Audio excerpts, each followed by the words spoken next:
Okay, we're ready. All right, we're gonna stand for the pledge. Pledge allegiance to the flag of the United States of America and to the republic for which it stands, one nation, under God, indivisible, with liberty and justice for all.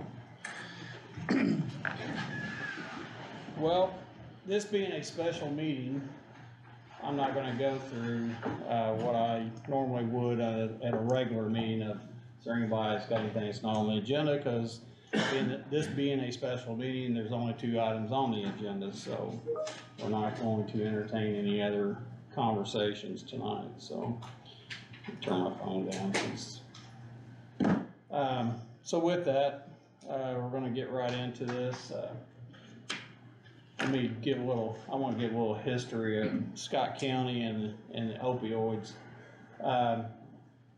Scott County government, the Board of Commissioners, probably, I'm going to say 4 years ago, or maybe longer than that, actually were one of the first counties, especially in Indiana, to sue Purdue Pharma.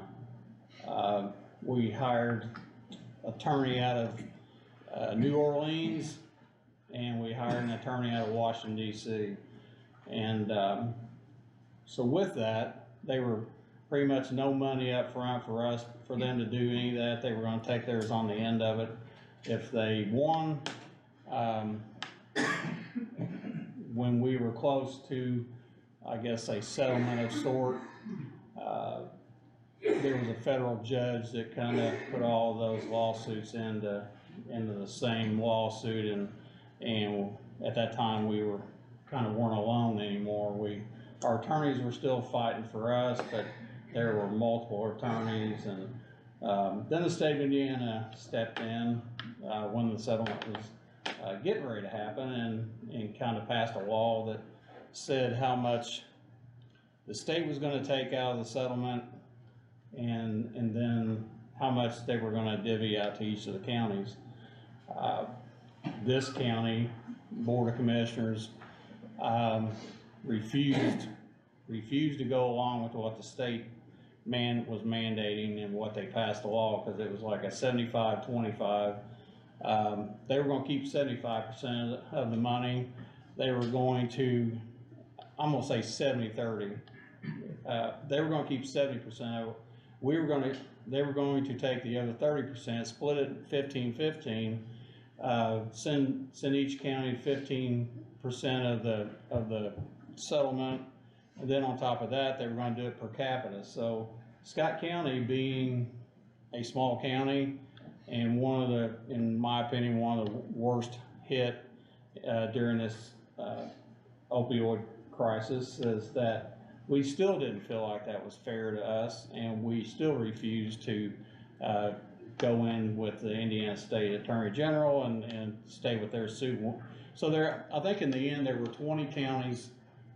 There were 20 counties that actually were outside of the state lawsuit, and to clarify that a little more, the state was the last one to step on to the federal lawsuit. So, and they probably did it in the last week of the time period they had to do it. So they were the last to show up. We were the first to show up, and then they were going to tell us how much they were going to give us out of the lawsuit. So in the end, there was another negotiation with the 20 counties and their attorneys, and our attorney was involved in some of that, back and forth with the Attorney General, with the legislatures, and they finally came back and amended that law that they passed of the 70-30 and made it a little bit more reasonable to local counties, and especially ours, being when they bumped it out to the end of saying per capita. So we were going to really get hosed towards the end. So did we get what we thought we were going to get? Probably not. I think we ended up with $4.6 million, but I think in the beginning our attorneys really had, aspirations of a lot more than that. I sure did, but anything's better than zero. But that's some of the background story of how we got where we're at, so, especially with the money. So, with the 4.6, it's actually, am I right to say it's 15 years or 18 years? It's on a schedule, a payout schedule I of think that it's 15 years, but I think they're talking about, condensing it. condensing it. But again, I don't know whether that's just talking about it or. Well, again, the $4.6 million sounds like a lot of money, but then they drag it out to the 15 years, and then it's, It's divvied up in different ways, for that amount, so, yeah, and the way it's divided up changes from year to year, so.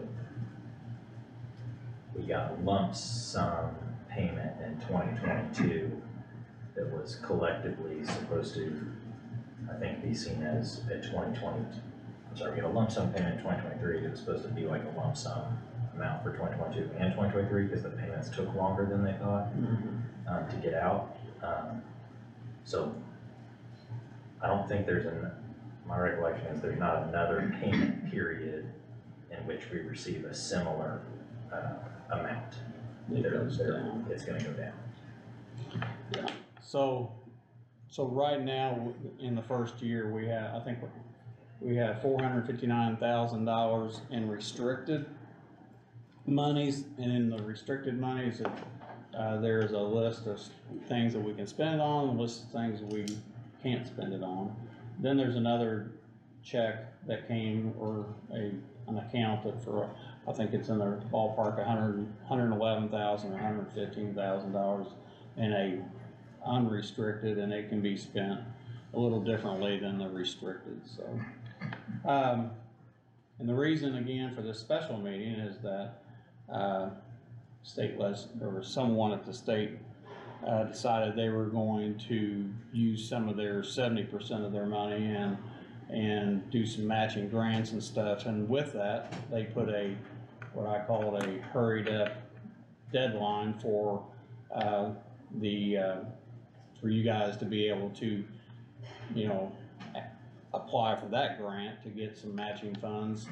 So in turn, it kind of frustrated me a little bit, that, they kind of pushed us, not quicker than we were gonna do something, but out of a special meeting we had to have a special meeting and be able to do this so you guys would have plenty of time, and it would go to the council so that you could fill out your grant money, and, pretty much how we're here today. So, I'll ask the other two commissioners, they want to say something before we talk a little bit more about who's requesting what, and so Randy, you got anything you want? Not this time, I don't. Greg, you want to talk about, say anything, make a comment? No, I know this money's important to everybody, and there's a lot of needs, not only from the county but the community, so I appreciate everybody being here today. All right. Zach, do you have anything you want to comment on? No, I just ask for everybody's patience while we try and work through this, cause I think it's gonna be a little more complicated than I expected, and if, I would ask that if any of the, grant applicants have, extra copies of the information packets that you submitted, that I'm referring to as grant applications. Cease has already provided me kind of the nuts and bolts of theirs. If I could get those, yeah. I brought them to two of the commissioners meetings and gave them to them, and also sent emails with them on there to the auditor. Could we print one of those off when we get a chance? Just cause, assuming, there's something that happens. Right. I'm gonna make those part of the resolutions that the commissioners would look at. And then I have a, grant agreement that everybody would be, required to sign, assuming that council appropriates the money consistent with the commissioner's resolution, but I'm also gonna make these unsigned copies part of the resolution. Yeah. I just asked that, if I could ask a question. And if that is something that happens and this procedure does happen and you are awarded, or, you know, the commissioner said that's okay, would it be okay to ask, especially, you know, I know it going in front of the council next week, if that was approved by the commissioners, if we could get that, letter signed? You know which one I'm referring to? Yeah, the letter that Yes. allows us to, or So, allows, because it's you all that have to go and yes, ask for the it. reason I asked for that is because, the state did say that you don't have to have the money in hand to ask. You just have for the- it. You have to have that letter saying it was a promissory. So, alright, I'll just pass out, well, let's do it this way. We have this, You guys each have a copy? yes. Okay. Did you get a copy? Gotcha. Did you need a copy or you? Okay.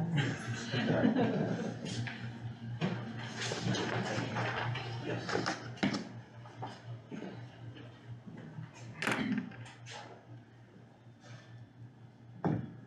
That's all I have. Well, going back to what Zach's talking about, Well, let me, I was just gonna explain Yeah. this a little bit. so, a little bit more on the litigation as well. It's not just the statutes and things that were, part of the governing documents for how some of the money is supposed to be spent. It's actually reduced, to portions of the agreements that were finalized as part of the litigation. So there's effectively court orders that govern how the money is supposed to be spent. And just to speak on the amounts, I mean, I know that Scott County, you know, we did all the things that you talked about, Mike, and trying to negotiate on behalf of the county, but I think one of the considerations that everybody was facing was that these companies were also potentially looking at avenues that would have made it much more difficult to collect any potential judgment.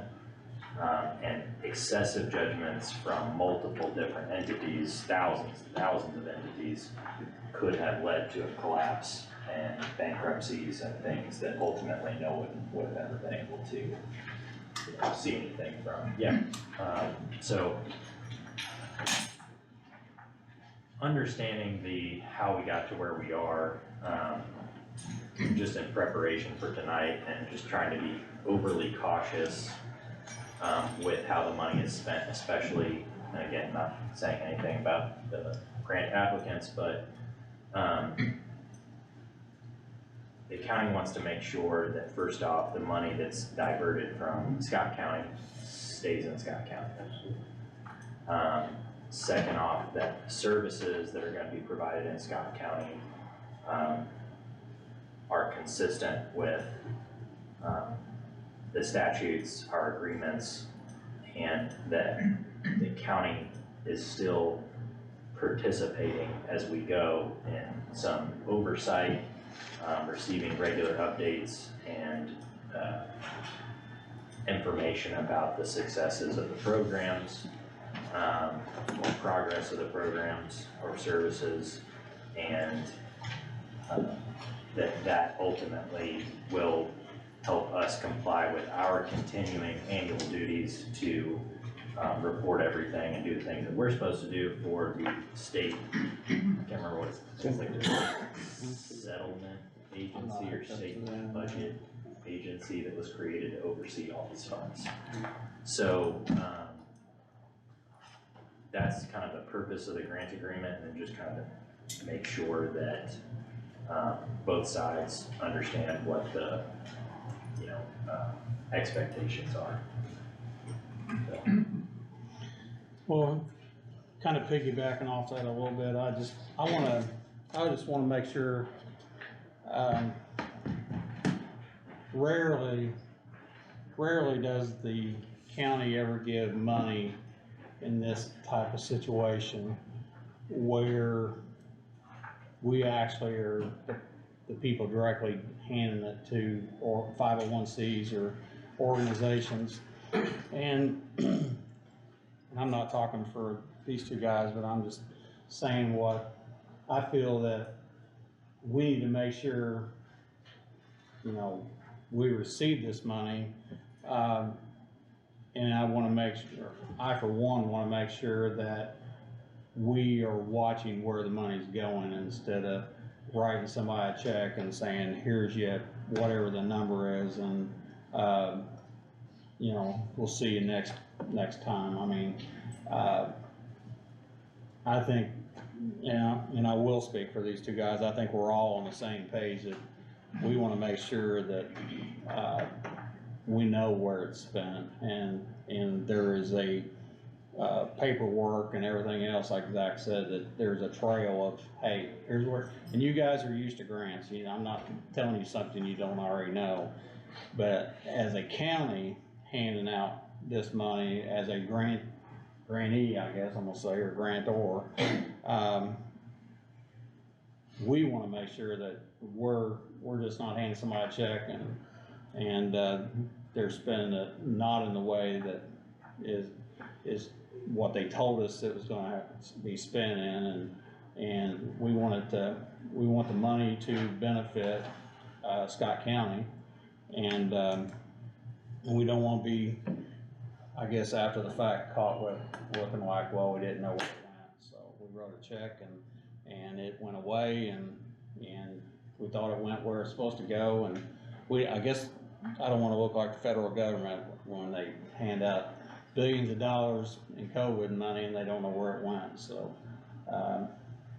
but. And we kinda have multiple, obviously there are a lot of participating political subdivisions, and you guys are operating organizations that are not just, present in Scott County alone.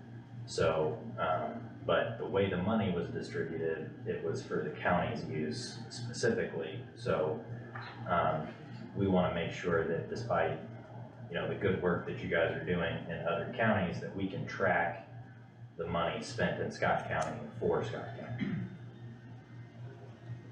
Okay. So, excuse me, so you guys got any comments, or I guess we wanna ask anybody out here I know there's Cease, and is it Dalton or Dillon? Dillon, I get you guys messed up all the time, but Dillon,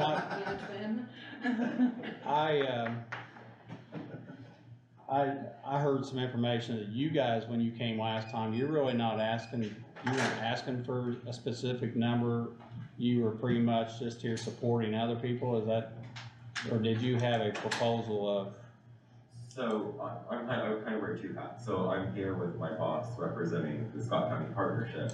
We're asking for $20,000 for the administration of grants that already provide prevention and other related services that are spelled out in Exhibit E, which is the restricted funds. But then my grant specifically represents Cease on here. So that's where I was confused. So your want was 81.8, is that correct? I think I just handed Zach my copy. I think that's what it was. I believe so. That's what I have. 81 for 2022. And, that's another thing. So part of today's meeting was trying to get this in within the time frame so that you guys can do the match. And I think just based on previous discussions in some of our meetings, it seems like it would be best if we run this on an annual cycle, okay?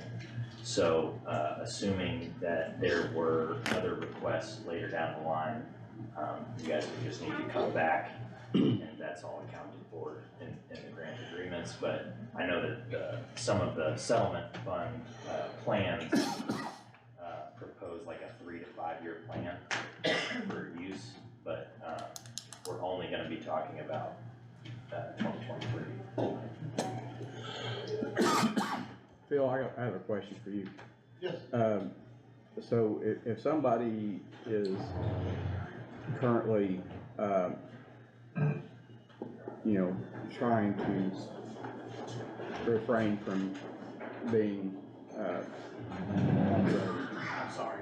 on drugs, if Yes. somebody's trying, and they're in a vulnerable state at 2 o'clock in the morning.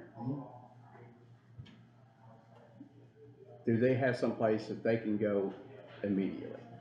So, yes, there's 2 different facilities right now that, are doing it, so, well, actually 3.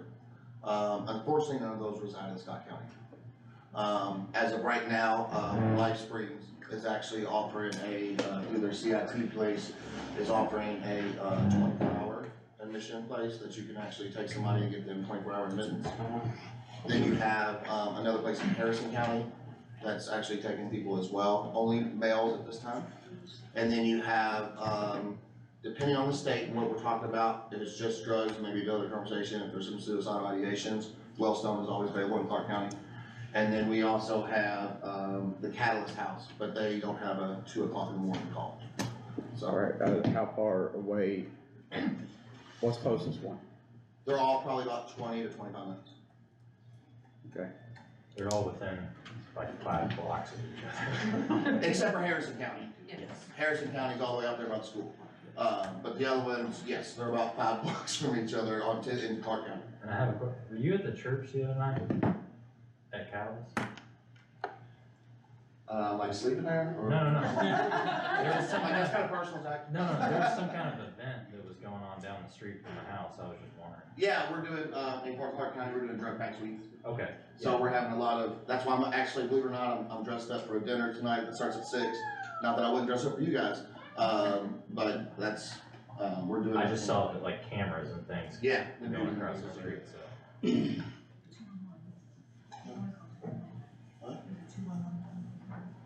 Yeah. That's those out this week. Not yet.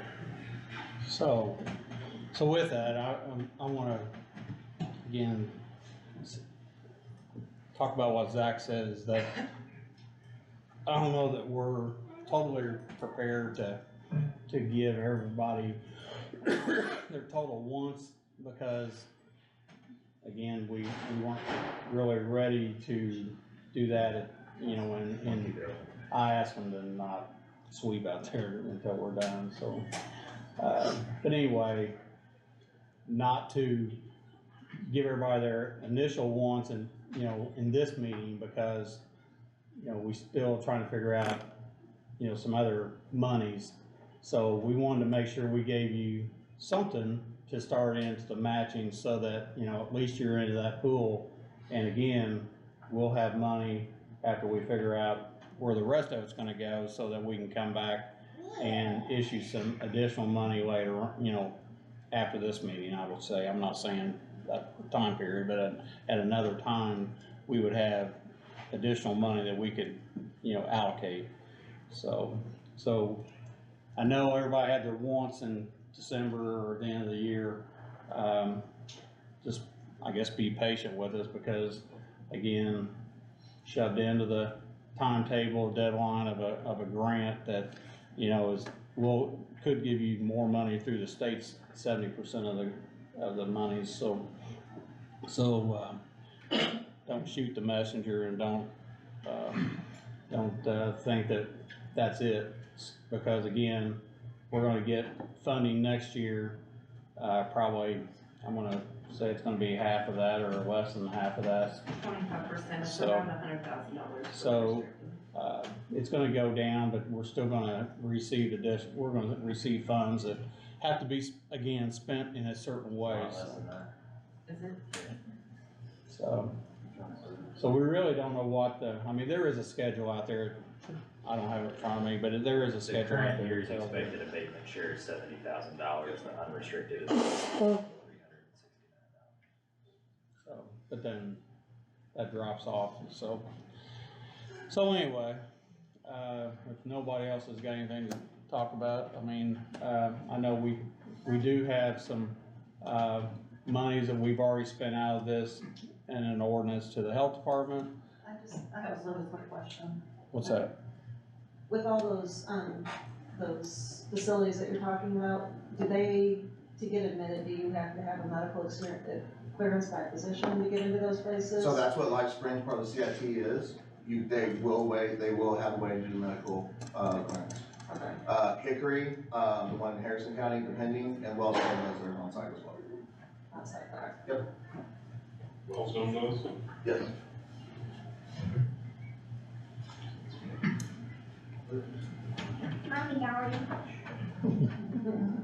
So with that, I guess we're gonna get it down, cause like I said, we ended up with $456,000 of restricted money.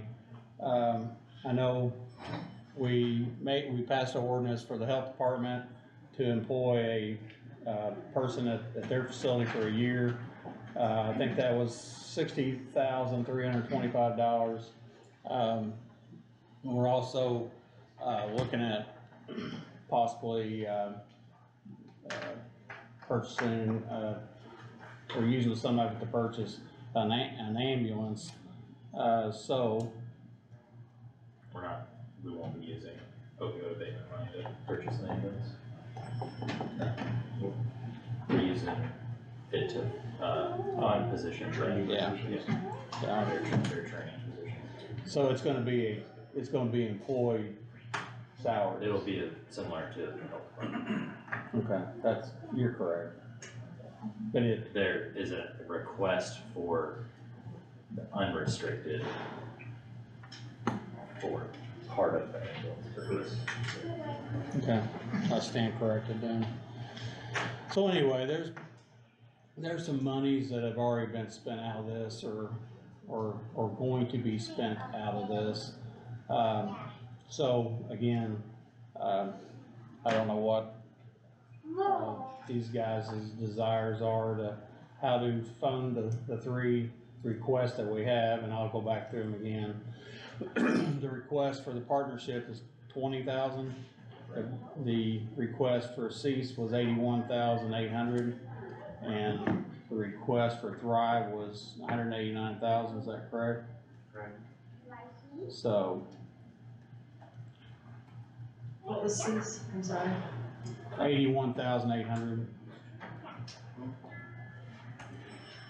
So what's your guys' thoughts or conversation? What are you thinking?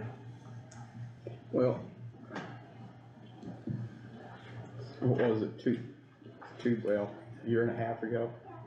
I think you had a conversation, we met over at the church, and we talked about, at that time I told you I'd like to see something opened up there to where people can go at nighttime.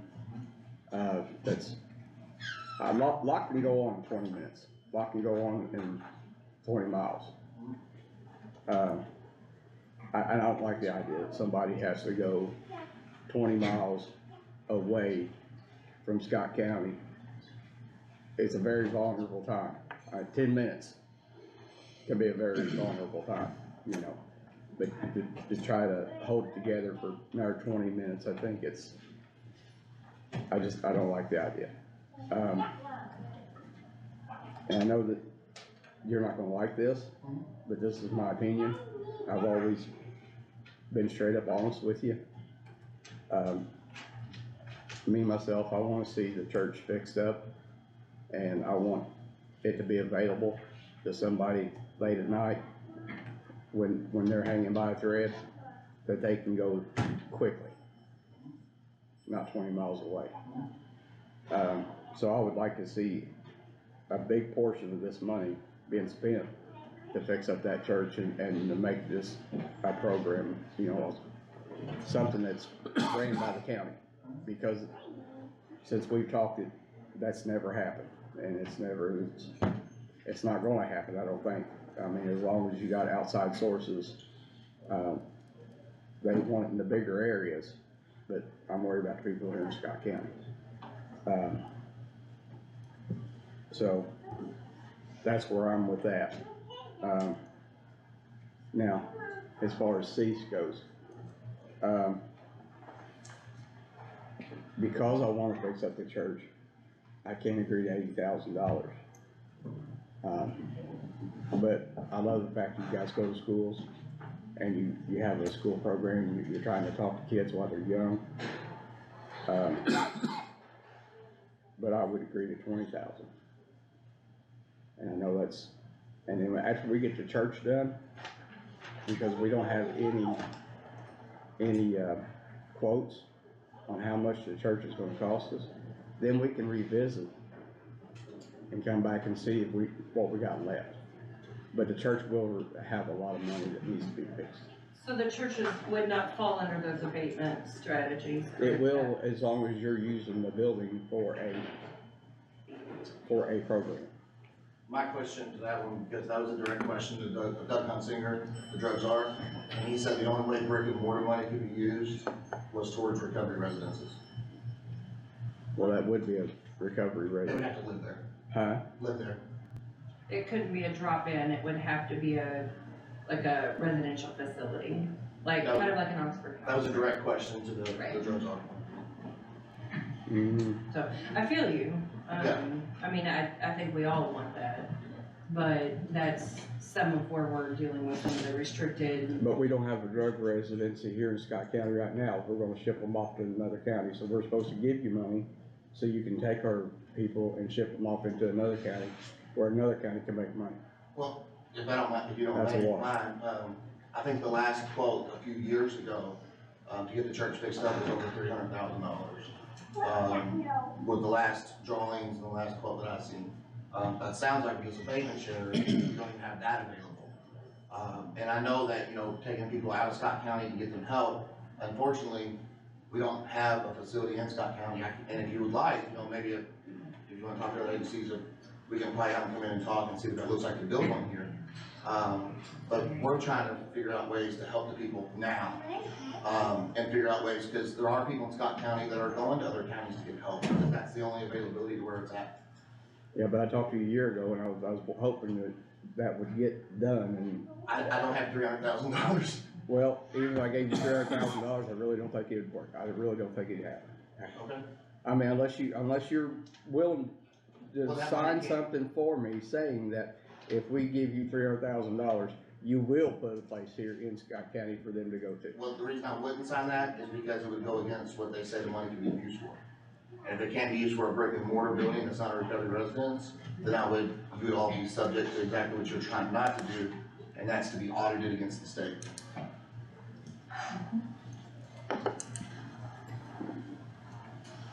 I would like to get that from them personally. That was on the three different, it's on their website, ian.gov, recovery/settlement. They put 4 different videos on there for when they had these videos. There was direct questions about the brick and mortar. It's been up since the 23rd, 24th, and 26th, I believe.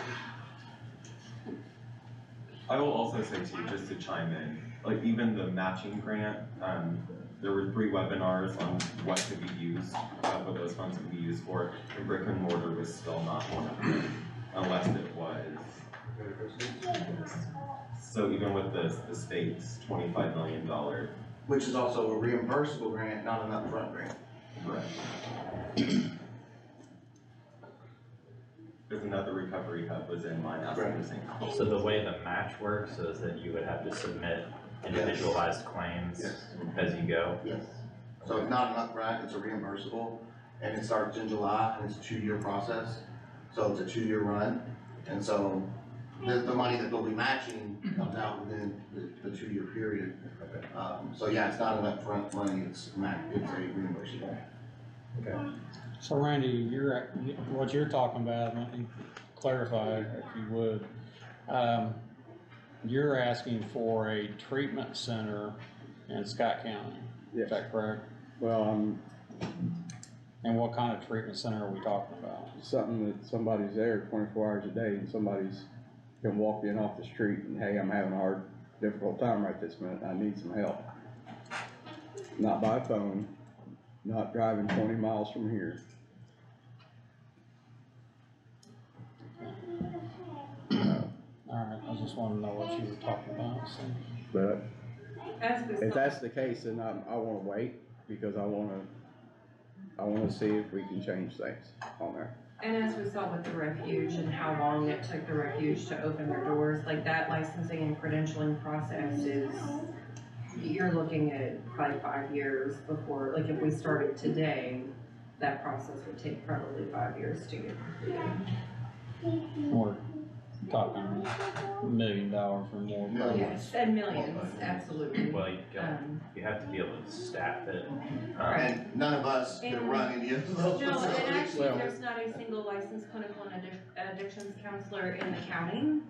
And so that's part of the staffing requirement for something like what you're talking about, for them to be a certified addiction treatment center from DMHA. And so DMHA is the one imposing barriers on that kind of treatment, because there's not an LCAC that practices at all in this county. And you have to have that on staff before you can license as a certified addiction treatment. I'll get clarification before I vote. So do you have anything else? Greg? So, I agree with, what Randy, what we were thinking earlier, that's still, that's a goal here too, so. And kinda echo what Mike was saying to, I feel like with the deadline, I feel like we need to get you guys going so you can apply for that matching fund opportunity. I can say this, I know with the partnership, I know you guys do a great job. And I've been on the calls with Cease, you guys run a good meeting. I've called in on the meetings, I've sat in on them before. I haven't been involved with the drive side of things, but I have seen what you all do, and I am impressed with that. There's a lot of communication, a lot of things get out to people. And I think all of us understand that there's a need. You have a need. We all live here and we understand the struggles that we have in our county, and we're still not over that. And you guys see it every day. So, from my standpoint, you guys are on the forefront, and so some of the needs that we requested, I can tell you I wouldn't be for 100% of those needs today. I think the right plan is to come back, we get you started, and we continue to look at these things. So that's where I'm at with it, and I don't know if you want me to put a dollar on some of this stuff now, but Well, I mean, we need to know where we're gonna go, so. Well, I think you got 3 separate requests, and that's how I'm looking at it, okay? So I think that we can do those individually, and that's how we should do them. And I don't have the partnerships. We sent a copy. Did you get a I've got a printed copy. copy? If I could get that, You want it now? yeah. Okay. About the request to go first, just so I could possibly make the rest of the morning. I guess. No, and I wanted to touch on what Greg said just for a second. And so, we've been in operation for 5 years here in Scott County. And we started from the Get Healthy Scott County and the partnership that we're a child of them. This is actually our fiscal agent, and we have to report out to Cease on a monthly basis as well. So we're very well entangled together. Thank Can you come up? Yeah, so this is, again, a potential resolution. We would need to fill in a couple things, so obviously the resolution number, in this case, it would be by Thrive. And then Thrive again, the use of the amount of funds and as outlined in that. And the only thing I would change in that, just because this was my original request, as you can see, I didn't change it from my second copy, just so you know. That was my. Yeah, I'm just gonna say that Scope of it's work. really more just like the The scope scope of of the work. services, not the Makes sense. amounts, cause the amounts are gonna be specifically described in here. Gotcha. And then this would also be a secondary, or I guess tertiary piece of the provision, so. I did get dressed up for you. I was just joking. I've seen your, probably got tennis shoes on. I don't look. I think you chased down for those. Someone slower. Well, I know, again, I understand what Randy's saying, but I don't know that we will ever be in a position to have a facility that, I can say at a minimum, I agree with the idea that there's a specific request basically about building brick and mortar, and it was declined, and, just to characterize, I mean, I guess these are two separate situations entirely, but when, the CARES Act money was distributed as well, there were a lot of questions about the ability to use some of the, monies that were distributed, for, like, basically like public works projects in the middle of COVID, and the answer was no. And I think, again, the fear in the situation is not that the, facilities that are either built or rehabilitated would be immediately used for some other purpose, but unless you changed like the legal description of the property itself, there would be nothing to prohibit, which created some type of charitable use clause in the deed that required it be used for a specific purpose. There's nothing that would prohibit, like down the road, that building, whether it be a church or whatever, to be used for an entirely different purpose that would never qualify here. So, I think that was just one of the fears, so. I'm gonna just go on record and say, I 100% agree. I would love to have that. Just so we know, I would 100% love to have that. well, again, I don't think financially we would ever be able to spend, you know, I'm gonna say more than $1 million to have a facility like that in our community anyway, so, yeah, it's, you know, it's like major surgeries and anything else, I mean, you gotta go somewhere else to get that type of treatment, so, so I understand that, so, again, I know you had the biggest want, which is normal, but you also, I think, told me in the beginning that yours was a one-time request. And I guess I'm going to say that whatever number we come up with,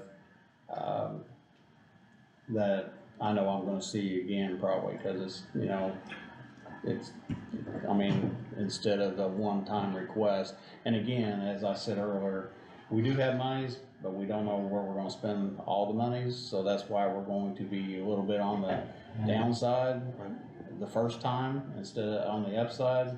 So, I mean, I don't want anybody to get their feelings hurt thinking, well, that's all we're gonna get.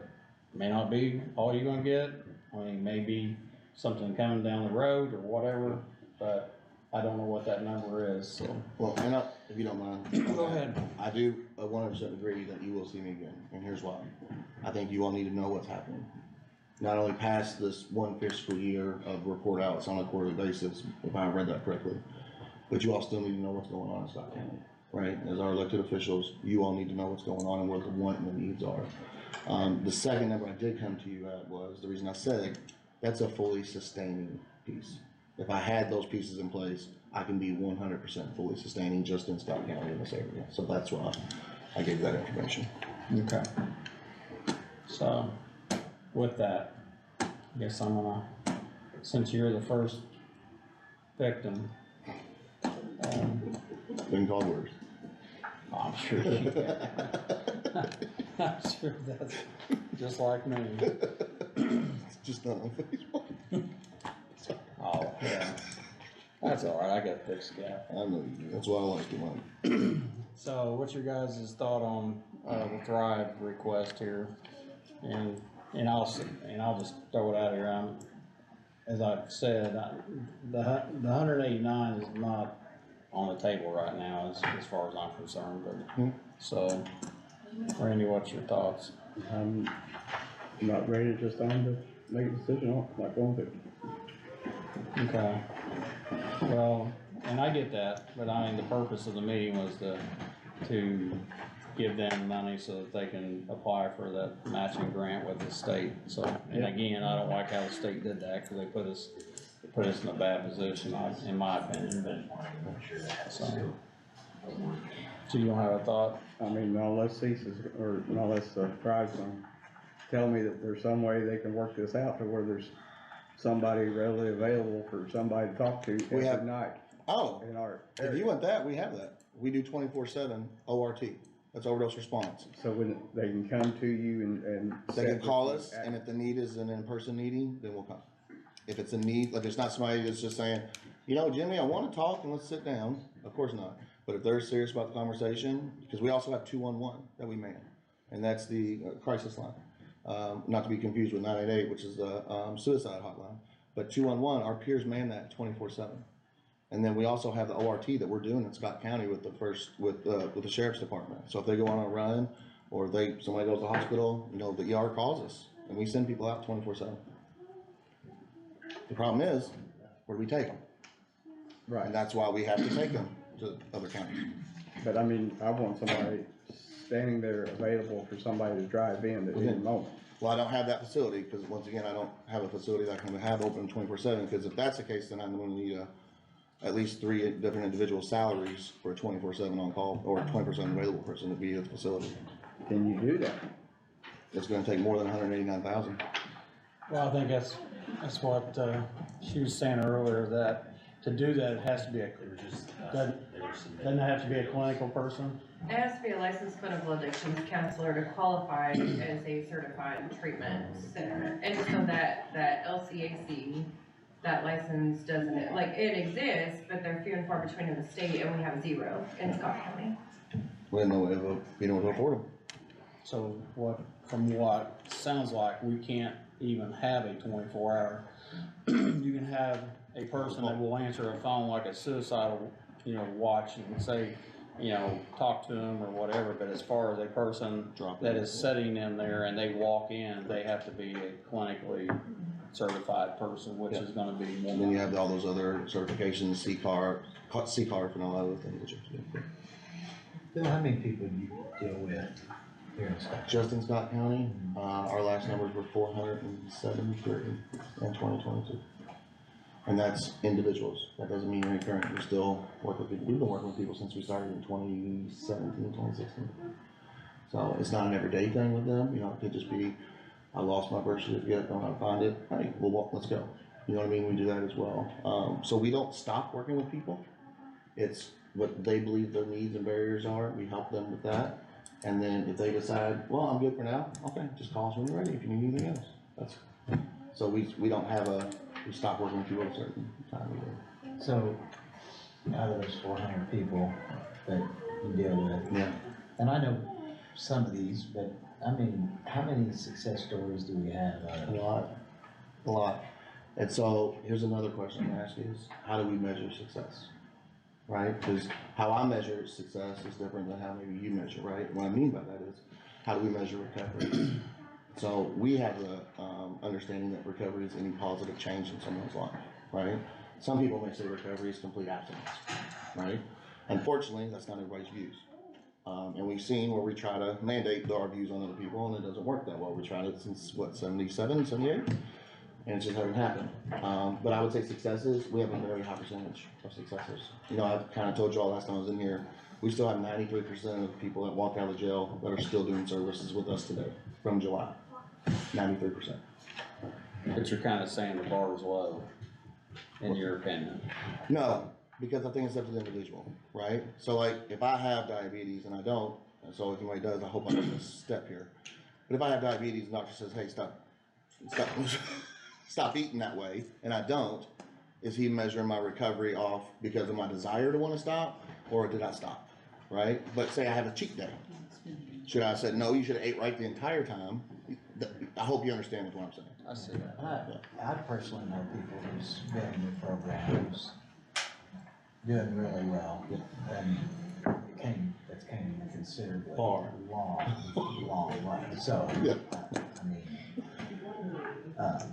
but just curious, I mean, only to say I know a few, I don't know how many, actually are doing well, from your description. And a lot of people probably, we do a lot of services anonymously too, right? There's a lot of people that don't want people to know that they're having issues, right? So, Thank you. you're welcome. But at any time, if you wanna stop by, we have amazing spreadsheets that I can print out for you at any time, let you see what we're doing. Alright, so what's your guys' pleasure? Well, I mean, you're telling me that there's no way possible to get these people here, or that they're not available. So here's what I'm gonna say. And don't take offense to it, but you're the one wanting the money. Mhm. So if the four of us was sitting down there playing cards, game of poker right now, and there's a $200,000 pot, I'd cut the deck before we dealt. Okay. And I think that anybody'd be kinda stupid not to, at 200,000, right? So right now, I'm gonna cut the deck. I'm gonna wait, I'm gonna see. I wanna confirm. That's where I'm at. You guys can do whatever you want to. Well, I think I appreciate your review. Excuse me, but again, I don't wanna knock anybody out of, possible, any kind of matching grant, so. At the end of the day, it's for Scott County. We're a nonprofit. We don't bring home profit. We don't. Everything, if you look at my projected list, I'm making nothing. And I'm paying salaries and I'm paying for people to get what they need to get going. This is money for Scott County, not for Thrive. And as I appreciate the analogy, I don't wanna play with people's lives. And this is exactly what is happening, is that we're missing out on the opportunity because we're not having these services available.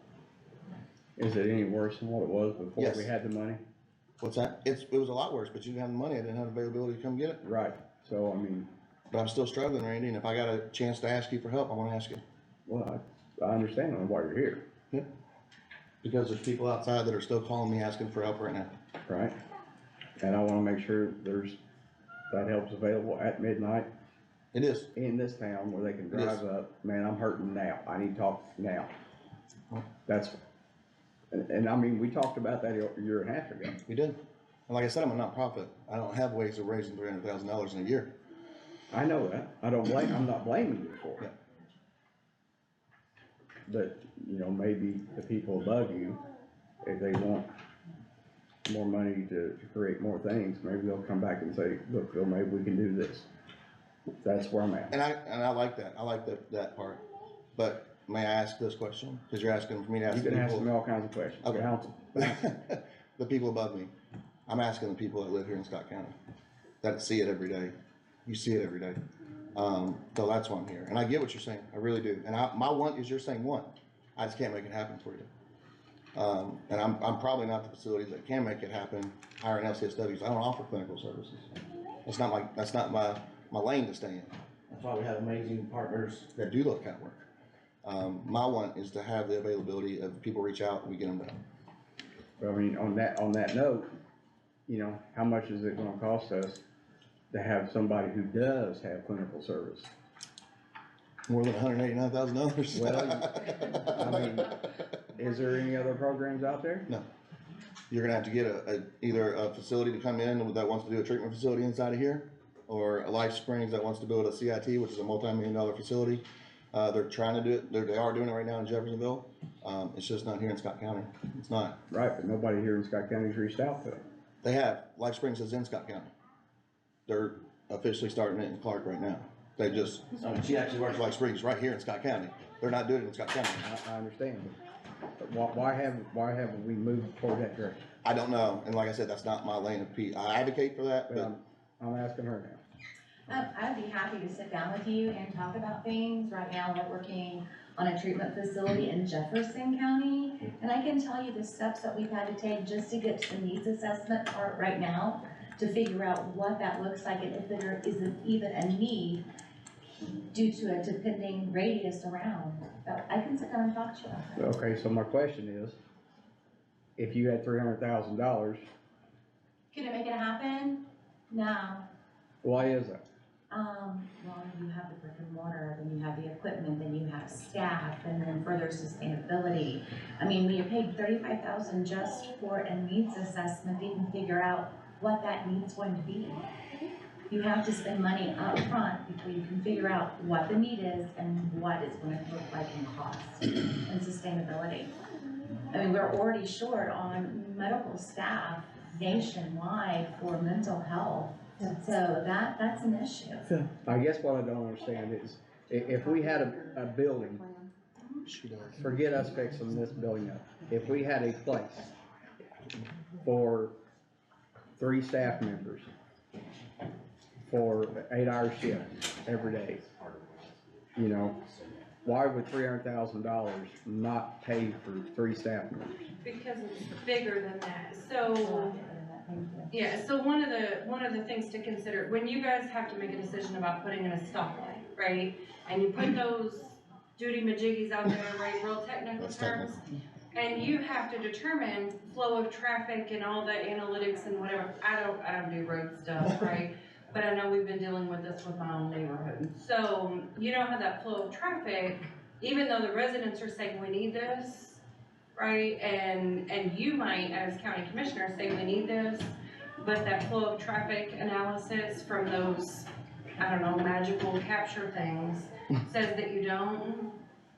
Like, it's kind of that same thing. So like that $35,000 needs assessment, yes, we see a need for it in the county, but when they look at how much money that's actually going to make them versus how much money they have to spend out up front, it's not just about staff, it's about licensing, and that licensing process is really expensive and really lengthy.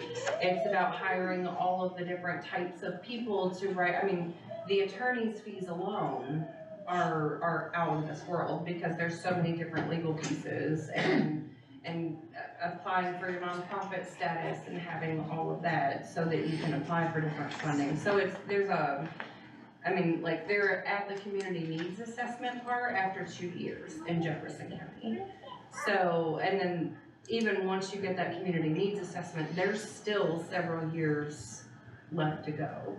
So that's kind of like, it's not just about staffing, because it's like, you've got to look at clinical licensure, you have to look at how that property has to run, like, to meet all of those state and federal regulations. So it's not as easy as like me as a therapist, as a licensed therapist, being able to go and sit somewhere and respond to someone. I can't do that without having the proper facility license. It has nothing to do with my staff license, if that makes sense. Okay, Michelle, same question to you. So if we gave you $300,000, could you have 2, because you're open 8 hours a day anyway, except for the weekend, but could you hire 2 people to be at the health office for when somebody needs to come in and talk? If I've learned anything from doing the syringe exchange program, is that most people don't have emergencies between the hours of 8 and 4. Like hardly ever, or on Friday at 3:30, sometimes usually happens.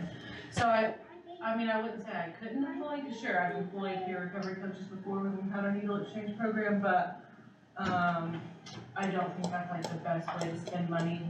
Government, giving that money to a government agency puts another layer of red tape on it, whereas a nonprofit has a little bit more flexibility and stuff like that.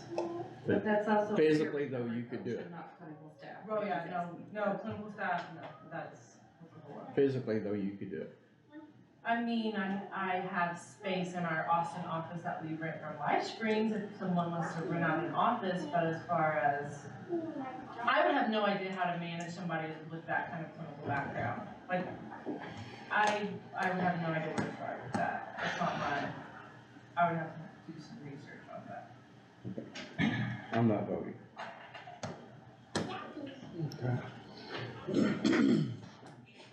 Well, I do wanna vote, cause I think with the state giving, the opportunity to match some funds, I mean, I think we need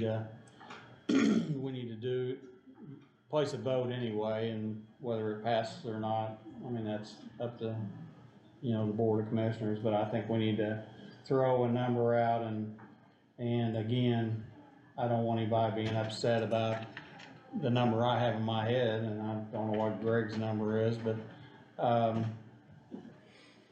just wanna, I guess I wanna say that this is a starting place, and even though I think you need to catch your beard a little bit, I mean, I know I'm gonna see you again. So anyway, Greg, do you have any kind of number that you're thinking? I mean, Yeah. and I mean, And this is certainly no disrespect to you or the folks that we have here today. I mean, my primary goal here is to make sure our EMT folks and the EMS overall has what they need. So that's my first and primary goal, to make sure that they have the funding that they have to have. We kind of initially thought that funding could be used for something else there, but still, they have training needs, and we have to make sure that has access to that kind of money. So with that, the number that I would probably have in my mind would be about 40,000, so you could get going, get that matching grant, put you up there about 80. And get going. So that's the number I had in mind. well, again, I want everybody to know that we're talking about, we would probably have a different conversation if the state hadn't threw a deadline in, but, I'm gonna agree with you. And, as far as this first round and again, I know it's not what anybody, has wanted in the first, second, or third conversations, but let's move on, cause I know you got a meeting to go to, so. So I guess, Greg, you're gonna make a motion to, Am I allowed to employ the court? go ahead. Could I ask for at least 50,000? That way it would at least give me one full-time person. One full-time person. I would say that. I'd go with giving the extra 10. It'll give me one full-time person that only works in Scott County. They solely dedicated. Solely dedicated to Scott County. I would ask this, if you would come back. Assuming the state matched though, that'd be 2 people, right? Well, that's a reimbursement. So, Yeah, you're right. And it's over time too. 2 years.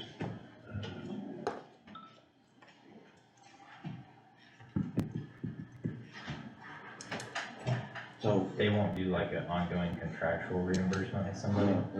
it's only services rendered and reimbursement after that. So For 2 years. So it's not, Would you amend your, It isn't matching, It is it's just a matching. reimbursing. It's not money up front. They're not gonna give you the match up front in case something falls through and you don't perform the services. So the nonprofit's gonna have to upfront the money, which is much harder than government agency. so would you up at 10? Yeah, I mean, here's the thing, I'd like to know, once you make that hire, to bring them to our meeting. So we know who Who it is. Scott County Absolutely. contact is. Yeah. So, I'll make an amendment to add your full-time person, $50,000. Alright, so Greg's made a motion, or amended a motion to make it a $50,000, grant to Thrive. Randy? Same. Okay, Randy abstains, and I'm gonna second that so that we can at least get you into the grant process, so. I guess I have a question. You said before that you said something about, you already have coaches that are in the jail, or is that something that is additional to what you've got, or is that something that's? Yeah, that's an outside contract, that those coaches are 100% in the jail, they only work in the jail, they don't work outside the jail. Okay, so that's funded through where? Yeah, that's funded through the state, that was part of that pilot program through Governor Holcomb. Okay, alright. Alright. Alright, so I guess whatever he's got. Sorry. So is there So, an ordinance number? So that's what I was gonna say, just assuming that I'm trying to match the motion that was made with a resolution. Do you have a resolution number? Would this be total for the board of commissioners? Yeah, Resolutions that we have? yes, Before. just for the board of commissioners, it'd be 4, okay. And would you mind also, cause I mean, I do have that scope of work, but that's also for $300,000. So when I bring that person back in front of you all, I'll let you know what that scope of work looks like as well. Is that okay? It'll be in there, it'll just be condensed, obviously. Yeah. So with the 180 that or 189 you came back with, what was in that proposal? Was it 3? It was actually it was 3 individuals, one was full-time job, was only gonna do transport, from like, I think my goal was like 2 to 10. So they could do, no, that's outside of like any medical appointments or anything like that. But that way they could take them to the grocery store, they could take them to, a peer meeting, if they wanna go to that or something like that. Okay. So just for Reference the ordinance. record keeping purposes, it'd be 2023 R4. And You know what, Zach, let me double check that, I'm sure that's 4, but I'm gonna double check. we've got, the attached, application. Okay. Obviously with the scope of work, and Which will be addended. it will be changed, but, and then an unsigned version of the grant agreement that would be signed outside of a meeting by Mike, assuming that council appropriates the money within the same. And that would also be to sign not only the agreement And then piece, we'll but do just- that separately? Okay, Yes. totally separately, okay, thank you so much. So what do we have to do now? I mean, Just approve that resolution with the attached exhibits. Okay.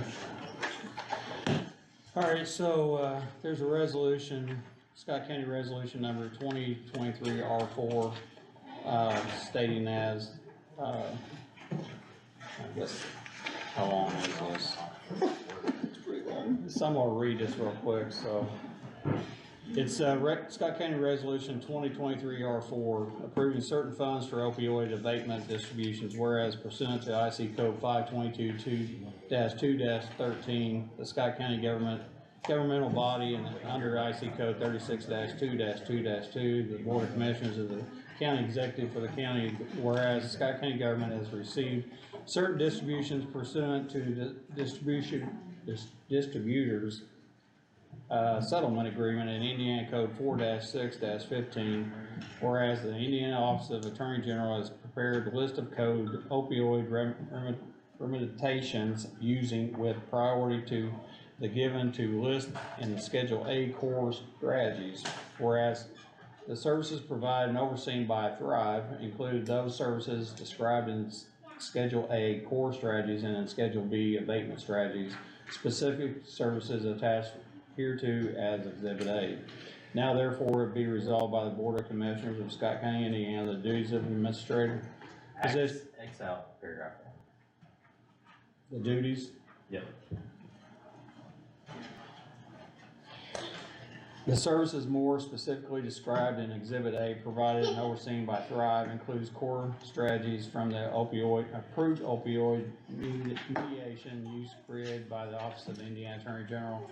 Scott County has received $459,296.27 to date from the opioid settlement distributions. The Board of Commissioners resolved to approve the use of $50,000 for the provision of services or projects as outlined by Thrive in the grant application and contingent upon the execution of the grant agreement attached here is as Exhibit B. The resolution is effect upon the passage, signing, and recording by the presiding officer of the respective executive and fiscal bodies.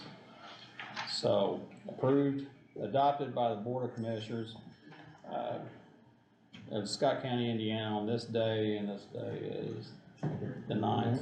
So, 2/9/23. Actually, that's messed up. Anyway, so I'm gonna ask for a roll call vote since, Randy has abstained, so, all in favor of resolution 2023 R4? Greg? Yes. Greg says aye. Randy, are you a nay or are you abstaining? Nay? So Randy abstain, or nays, and I will say aye, so there's 2 ayes and 1 nay. So with that.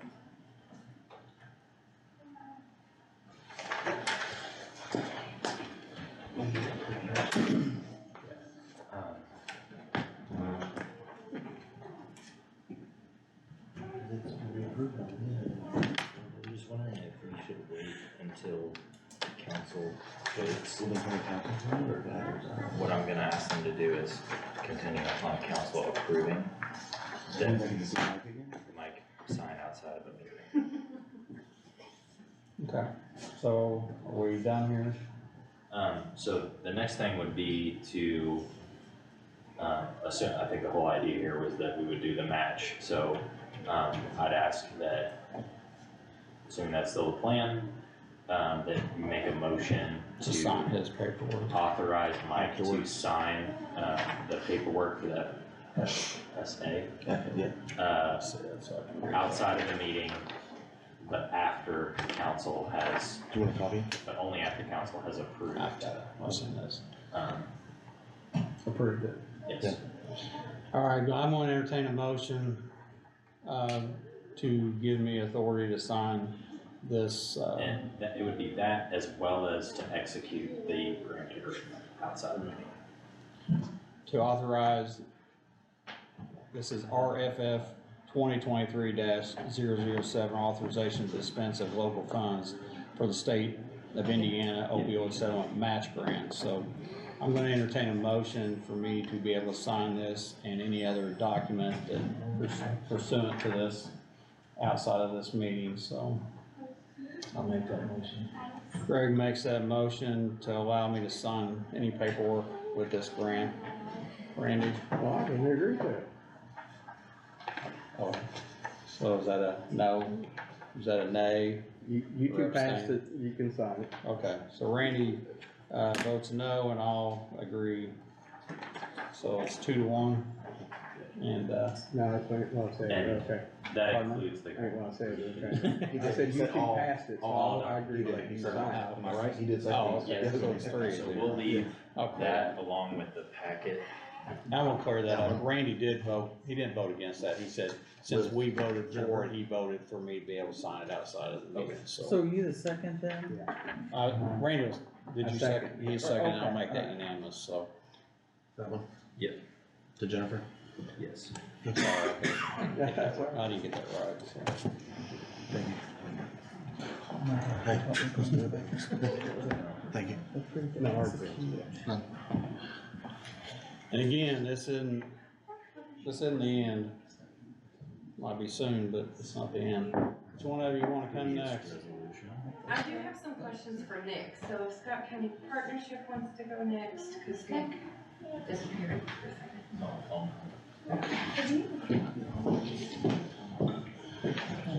I think this is gonna be a lot easier. I hope so, wow. Stop. I'm staying up here for the next round too, so you can look at me. So again, explain your $20,000, what it's gonna be used for. Yeah, so, we have two primary prevention grants, which is community-based prevention and then drug-free communities. Those grants have certain restrictions that the state and then my grant's federal, dollars can't be used for, so the 20,000 would cover costs, as part of local match. Yes. Okay. Absolutely. So like, for example, my grant's only 125,000 from, the CDC per year. Over half of that is in salary and fringe, stuff like that. So that doesn't really leave us much to do, beyond paying for curricular stuff like that. So this isn't upfront, is this a matching grant? Is it, so the 20,000 would go towards a matching grant, or is it a grant that you have to pay a percentage of? Match. It's to be used for a local match. So you're, again, I'm trying to clear this in my head. There's two grants. $20,000 is going to be used for those two grants. Okay. Yes. And the Is that CBP. to process the grants, or is that, So- or they're asking for your money up front? Yes, they, well, it's not really upfront, it's like to go with it. Right. So to it's a supplement. it's a percentage match, like you, Yes. 25, 75. Yes. So they're gonna give you 75, you're paying 25. So, for example, my local match is 125% of my disbursement, so it's $156,250. And that's just his grant. That's just my grant. So, And then the CBP grant has other requirements. So part of that will be used to provide, for example, prescription lockbox or something like that, that my grant cannot pay for. Okay. So it just works like that. Okay. So do you guys submit through the same process as everybody else? Is this the same type of matching? So, Sounds like yours is different, yeah. You can't, like double up right, by your grant applying. so the partnership itself does not plan to individually be part of the FSSA state matching. This is our just upfront $20,000 ask. Okay. Randy, any questions on that? You have anything else? Well, I think I'm gonna entertain I'll make the motion, I guess. I'll make the motion to give them the $20,000 so that they can, apply for their two grants that you're talking about. So, and it's not, they're not getting the matching, they're not, right. he just said that they're not in, this is a flat out, This is just, Doesn't change our yeah. situation at all. So I'm gonna make the motion to give you your 20,000 and, for your two grants so that you can, I'm gonna ask, cause I know Michelle's gone, but a lot of those times, those grants are automatic. I mean, is this an automatic grant, or do you think it's something you have to apply for, and you get it, you don't? so my grant, and I'll just speak for my grant, so it's a 2 5-year block grants, and then once the second, we're about to enter year 8, once year 10 is done, we cannot apply for it again. So this is going to help us get through year 7, which is what we're in right now. There's a federal waiver for local match just because of the pandemic. I'm working on year 8 right now, which is due March 15th. So my computer's my best friend right now. This will help us come up with the local match that we haven't had to come up with the past 2 years with the federal waiver. Okay. And the CBP is very similar, so it runs in 2-year cycles, but it's all federal money, so we can't apply for the match at the state level because it's federal money, so. Okay. Yeah, I know you guys are very grant oriented. I get it. Well, I don't think you raise money any other way, do you? We have one fundraiser per year and we just had it. Right. Oh, there you go. Trivial Pursuit, yep. Yes. But other than that, no. So, okay, Randy, you got any questions? Well, I made the motion to, allow the partnership, to receive $20,000 from our grant, so I'll look for a second. I'll second that. Randy seconds that, Greg? I'll make that unanimous. So Randy makes that unanimous, so, and I'm gonna spare everybody in this room and myself the exact of same. reading this whole thing. Let me read by title. And I'm just gonna say, we've inputted filled Scott in County Partnership and we've Amounts. inputted $20,000, so. So I made the motion, Randy seconds that, Greg made it unanimous, so. Thank you looks all. like we're, Thank you. down here. And, Thank you all. same thing, I'd request that if they Thank you. need additional documentation, I don't know if you will, for applying for the grant, do you think you will or not? I have applications that we've done, and he's working on his continuation right now, so I mean, we can send you what you need, what you wanna see, you just gotta tell us what you wanna see. It was more just in case we need to do anything to help you Oh, guys no. through, or is this it for you This guys? is, yeah, just this paperwork, yep. So. So, Jennifer, do you want a copy of this, or is it, just go to them? We need to keep the original. Okay, guess we're done. Again, it's a situation where council still has to appropriate, we'll still have to execute the grant agreement, all that type of stuff. So actually, if you would make a motion to be able to execute the grant agreement outside of the meeting, contingent upon council appropriating. I'll entertain a motion. I'm gonna ask a question here, did that resolution stay the same? Or is it changed? That was resolution 5. This one was- So that would have Oh, been when that, okay. resolution it's not marked on there, I don't think. 20, I did mark It it. should be 2023 R5, so. Pardon me? You didn't read by title only? So anyway, I'm gonna entertain a motion for me to sign their grant application outside of this meeting, or after council has approved or disapproved. Second that. Randy makes, No. They won't need that copy because they got way I'll more. make a motion Randy, to have Mike sign this paperwork, outside of the, meeting. Randy makes a motion to allow me to sign outside of this meeting. Greg? I'll second. Greg seconds, I don't make it unanimous, so there you go. All right, Appreciate it. thank you all. Thank you for what you do. Yes. Thank you.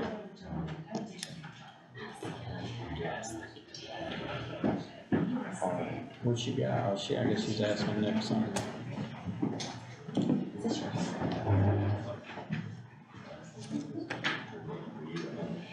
And Krista is talking to John on the. Just so it's clear, the resolutions that got passed, I filled in the amounts and everything, because we did X out that first paragraph. I'm just printing off a clean copy, and it will just be for data Did you take that paragraph out? signatures. Take the paragraph out? I think. Cause I worked really hard on that last night, like, 11 o'clock, and I was like, I finally got this, and of course I left in one paragraph. Well, we thank you for your diligence. Like the state of Ohio, and I was like, says, "Could you please send that guy this?" And Randy, I was serious, I would love to sit down and talk to you and let you know how things are working in another county. See if I can bring my vice president in and maybe have a talk. Okay. Okay? All right, go ahead. Alright, so, looking through our plan and figuring out things that we could shave out, right? Things that we may be able to find additional funding for, or use the max grant. So one of the things that we had written into our plan was program evaluation. So CEAS receives program evaluation every year through IUS research. So that is for our comprehensive community plan, which we bring to you all every year. So we contract through DFC for program evaluation. If we want to evaluate these additional programs, obviously we need to pay the program evaluator more, right? So if we cut that out, then we won't have a specific program evaluation for just these funds. You would just get the CEAS evaluation report from the end of the year.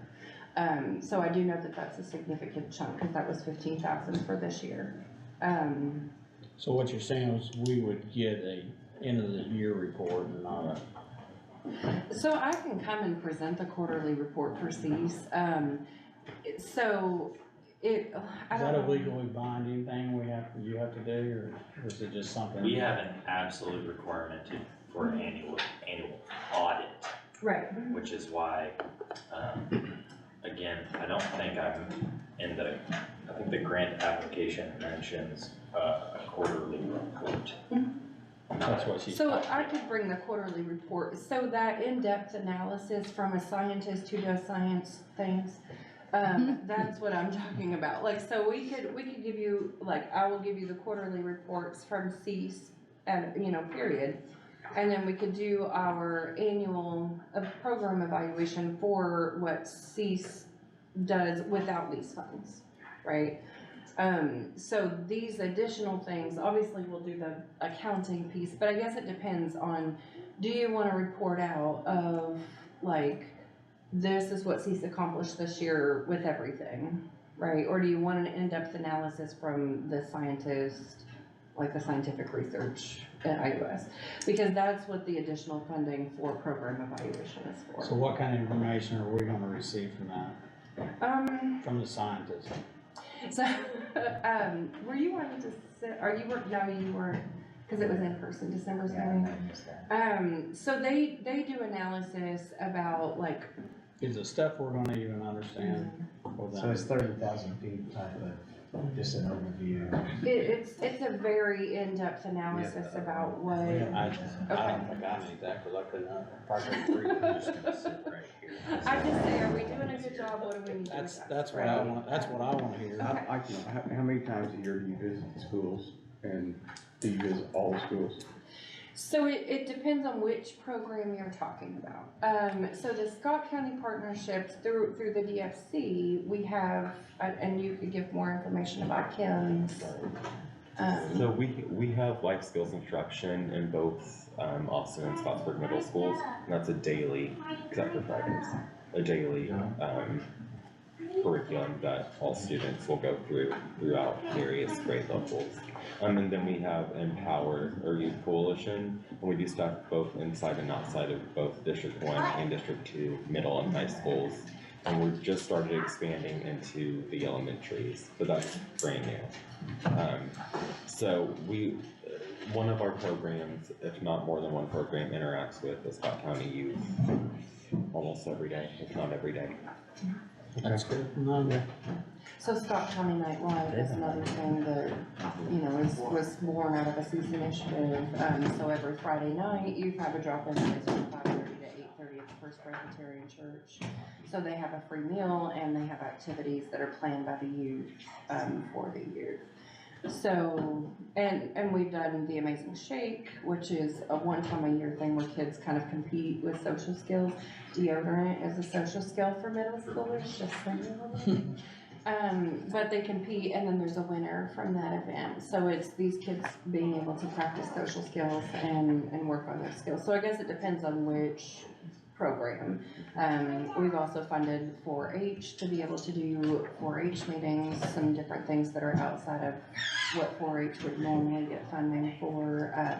Historically, we funded some of the Young Marines activities, so we fund a lot of prevention. So a third of what we do goes into prevention funding, and so that's all interactions with.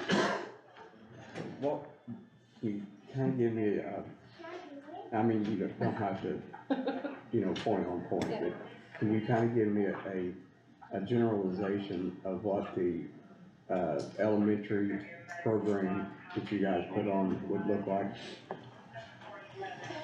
So currently, we haven't expanded a whole lot into elementary. So right now, our Empower Youth Coalition have started going into the elementary and having like a little education lesson. So back in December, I think it was December, January timeframe, they went in and they made snowflakes with the youth, and they taught, like the elementary students, and they talked about how you're unique as a snowflake. And they talked about like positive self-esteem and positive self-worth. So in an elementary program, we implement evidence-based curriculums. So we haven't gone into the elementary schools with an evidence-based curriculum like we do the middle and high school. So, Okay, so when you're in elementary, you don't bring up the subject of drugs are bad for you, so. it will kill you. So, as of right now, Kiwanis primarily manages elementary programs. And so that's part of their curriculum. I don't know a whole lot about Kiwanis because I'm not a Kiwanis member, but they have the bug program and they've got K-Kids. And so part of that, I know, has some prevention education about substances. But as far as our curriculum itself, right now, we don't have the funding to expand into elementary schools. And how much would that cost? I mean, I would say an additional educator, so, I don't know. With the matching grant that you got, if you got the $80,000 that you're asking for, could you do that? So that is not what the community need is right now. So when we look at the strategic planning and what the data informs us and working with our research analyst and what their team is telling us, that is not what the county needs.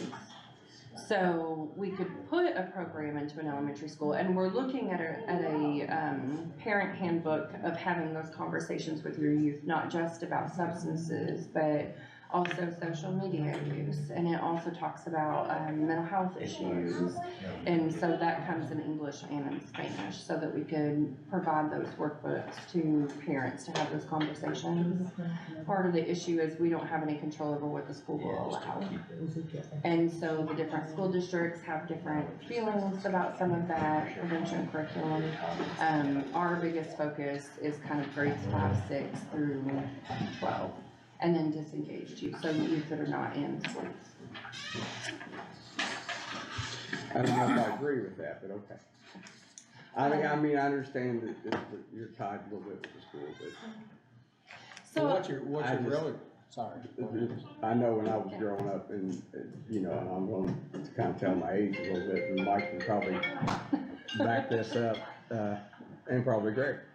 But, when we was younger, you know, we had the cartoons that came on every Saturday morning, and the tire lines are down, and you guys could, and what a bill is, the Senate and all that, you remember all that? I mean. Schoolhouse Rock. Yeah, Schoolhouse Rock, exactly. We didn't have that when I was. I mean, so but the thing is, what I'm trying to get at is, you know, we're still, you know, I'm just turned 54 years old, I still remember all that, because when you're that young, that is the most impressionable time of your life. So that's why I don't understand why We just attended the they say CAC that's not conference, important. and there is a free curriculum that the schools could implement.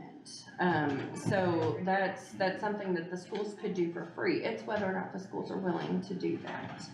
And so when we look at overall, it's not that that's not a priority, it's that that's not the thing that's on the most on fire the most, right? So it's like, if you've got 15 fires, and I'm not a firefighter either, but one of them's a chemical fire, right, that's going to explode, and one of them over here is a little campfire that like we could kind of manage easily.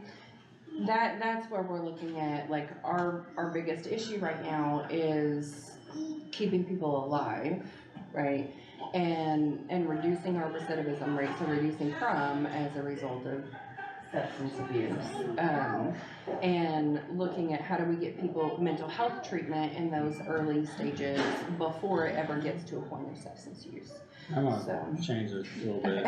When Phil was talking a while ago, and he's talking about he's a one-on-one guy, but you guys are, and I know I've been in some of your meetings, you deal more with the counseling side of getting somebody into treatment, correct, or not? Which Is that hat? Which hat? Okay, Well, no, that's what I'm saying. well, yeah, Cause actually, it's actually confusing for me sometimes. Right. Your group does something different, your group does something different, but you're all tied together. Right, so we're all a community coalition, and so we have the 3 pillars. So we have prevention education, which is kind of like what Dylan's focus is this prevention piece. We have a treatment and intervention piece. So I'm, in my full-time job, I am a licensed clinical social worker, and I have a mental health practice here in Scott County. And so in clinical practice, right, like that's my focus is those clinical services like what you were talking about. So I know how difficult it is to start up even just an outpatient Monday through Friday facility, let alone something that's run 24/7, right? You'd have to be an organization coming here to do that. Yes, Just like life. and yes, and so, and that's where, right.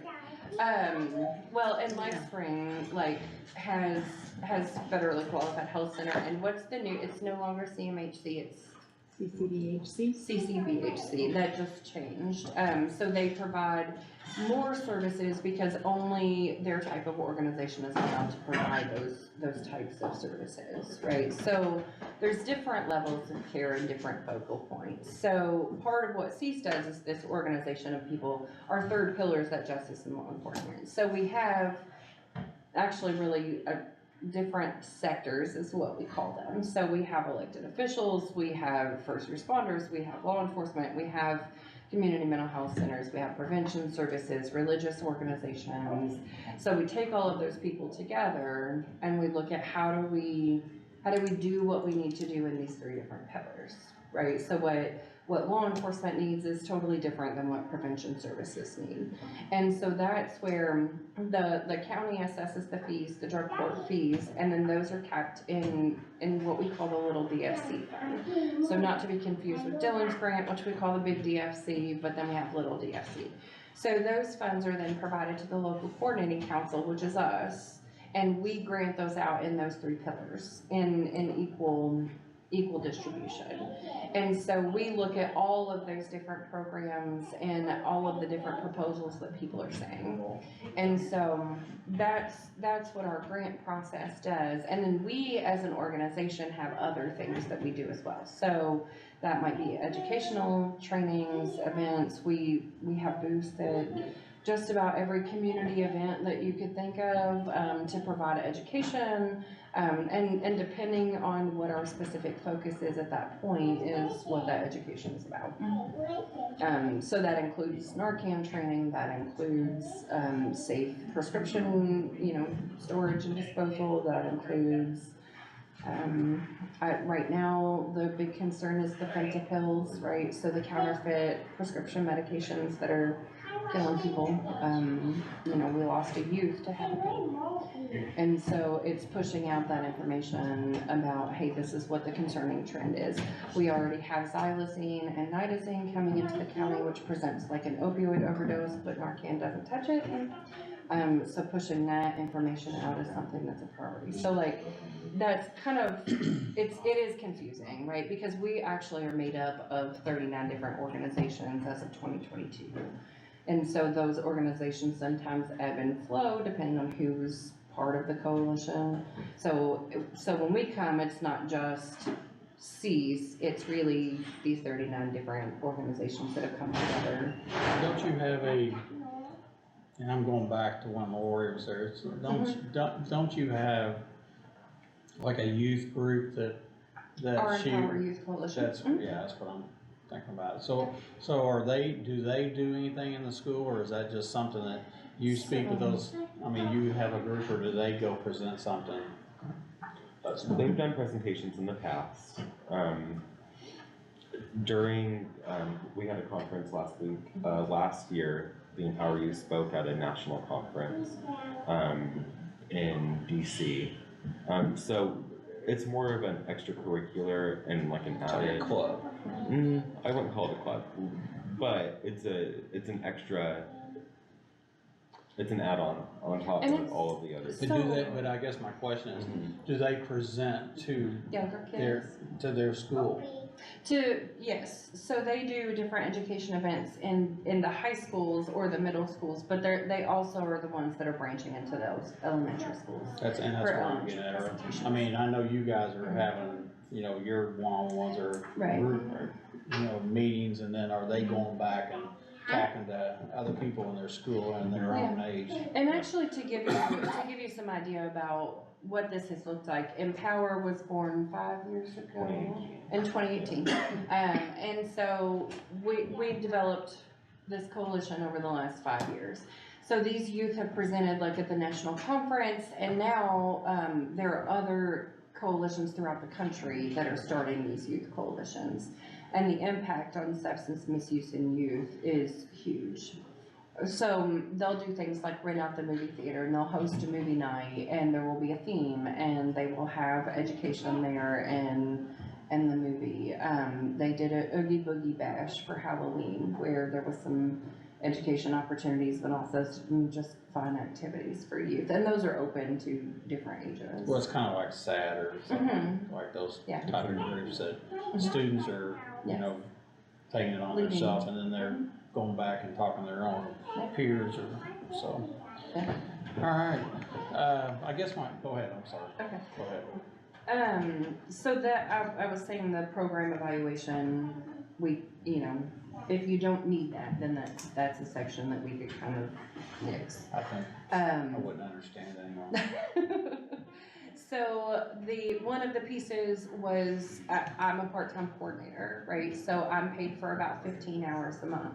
And you can imagine how much I can do in 15, I mean, I'm a social worker, I can get a lot done in 15 hours a month, but part of this proposal was to increase my hours, and I'm more than happy to cut that as well. And part of it was to develop a social media campaign. And so if you all don't feel that a stigma reduction campaign is necessary, then we can look at that too. Our biggest concerns are what we're hearing from coalition members and from people who aren't coalitions, or coalition members but still community stakeholders, is we need to be able to expand the grants process, right? So our efforts have been successful. Those numbers have kind of dropped over the last couple of years, and that's really how we do the meat and potatoes of our work, is we say, okay, LifeSpring, you can do this part of the pie, so, they'll write an application or a grant request for their portion, right? And so on and so forth. And those are the things that we bring to you every year for approval, so you guys have seen those. Well, you haven't, but you will soon. And so that's a big funding request. The other piece is trainings. So we have several different trainings that community coalitions are asking for. One of the struggles, and you've heard us talk about it tonight, mental health providers. A lot of people don't stay in Scott County. Part of it is that the reimbursement rates are partially based on zip code, and Scott County just reimburses at a lower rate. You've seen primary care providers leaving for the same reason.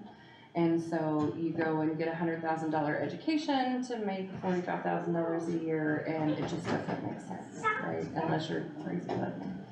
And so that's one of the things to be able to build up. How do we provide the most up-to-date evidence-based practice for addiction services, right? How do we expand our workforce or support our workforce so that we can maintain the therapists that we do have in this county that are trying to do this work? I can tell you personally, I have an office with 2 therapists. So we have 2 clinical staff.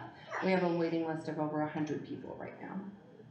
And we're doing the best that we can, but I can't work 100 hours a week. So you're saying 100 people asking for services.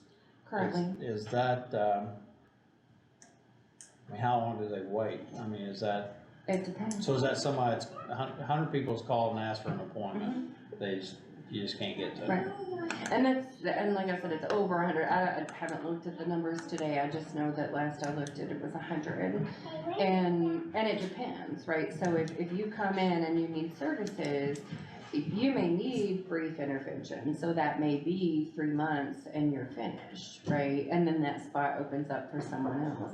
Someone who has a significant trauma history, it may take years for them to meet their overall treatment goals. And so it just kind of depends. And so what we're facing right now is provider burnout. And I know that you know what that feels like, Mike. Like, I'm not burnt. I mean, you might not be It's burnt just the out, way I am. but as deputy chief, I'm sure you've seen that. Yeah. Right, and so I'm sure Nick could probably tell you he's dealt with EMS staff burnout, right? And so we've got mental health providers dealing with burnout. So the way that we can support that is through different types of education programs. So if I can help pay for, or I can bring a continuing education here that helps our clinicians be more effective at what they do, and that lessens the burden, because not only do I have to pay all that money for school, but I have to pay my licensing fees, I have to pay for 20 continuing education hours every year, right? Like, all these other pieces.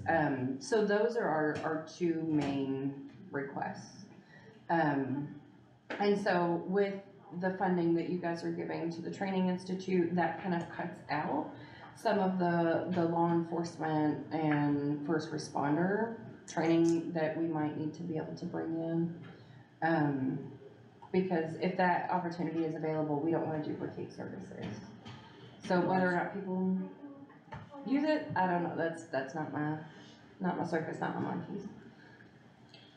So I'm gonna go back to this 100 people on a list, it's kinda disturbing. Are these, I mean, I guess I'm trying to determine, or try to figure out who the 100 people are. Are they 100 people that are, I guess, and I know everybody's, it's an emergency, but I mean, especially when people are in a mental state, so,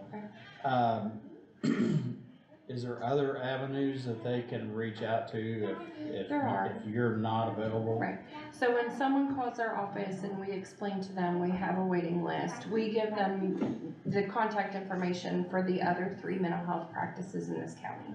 So there's LifeSpring, they have an open access day.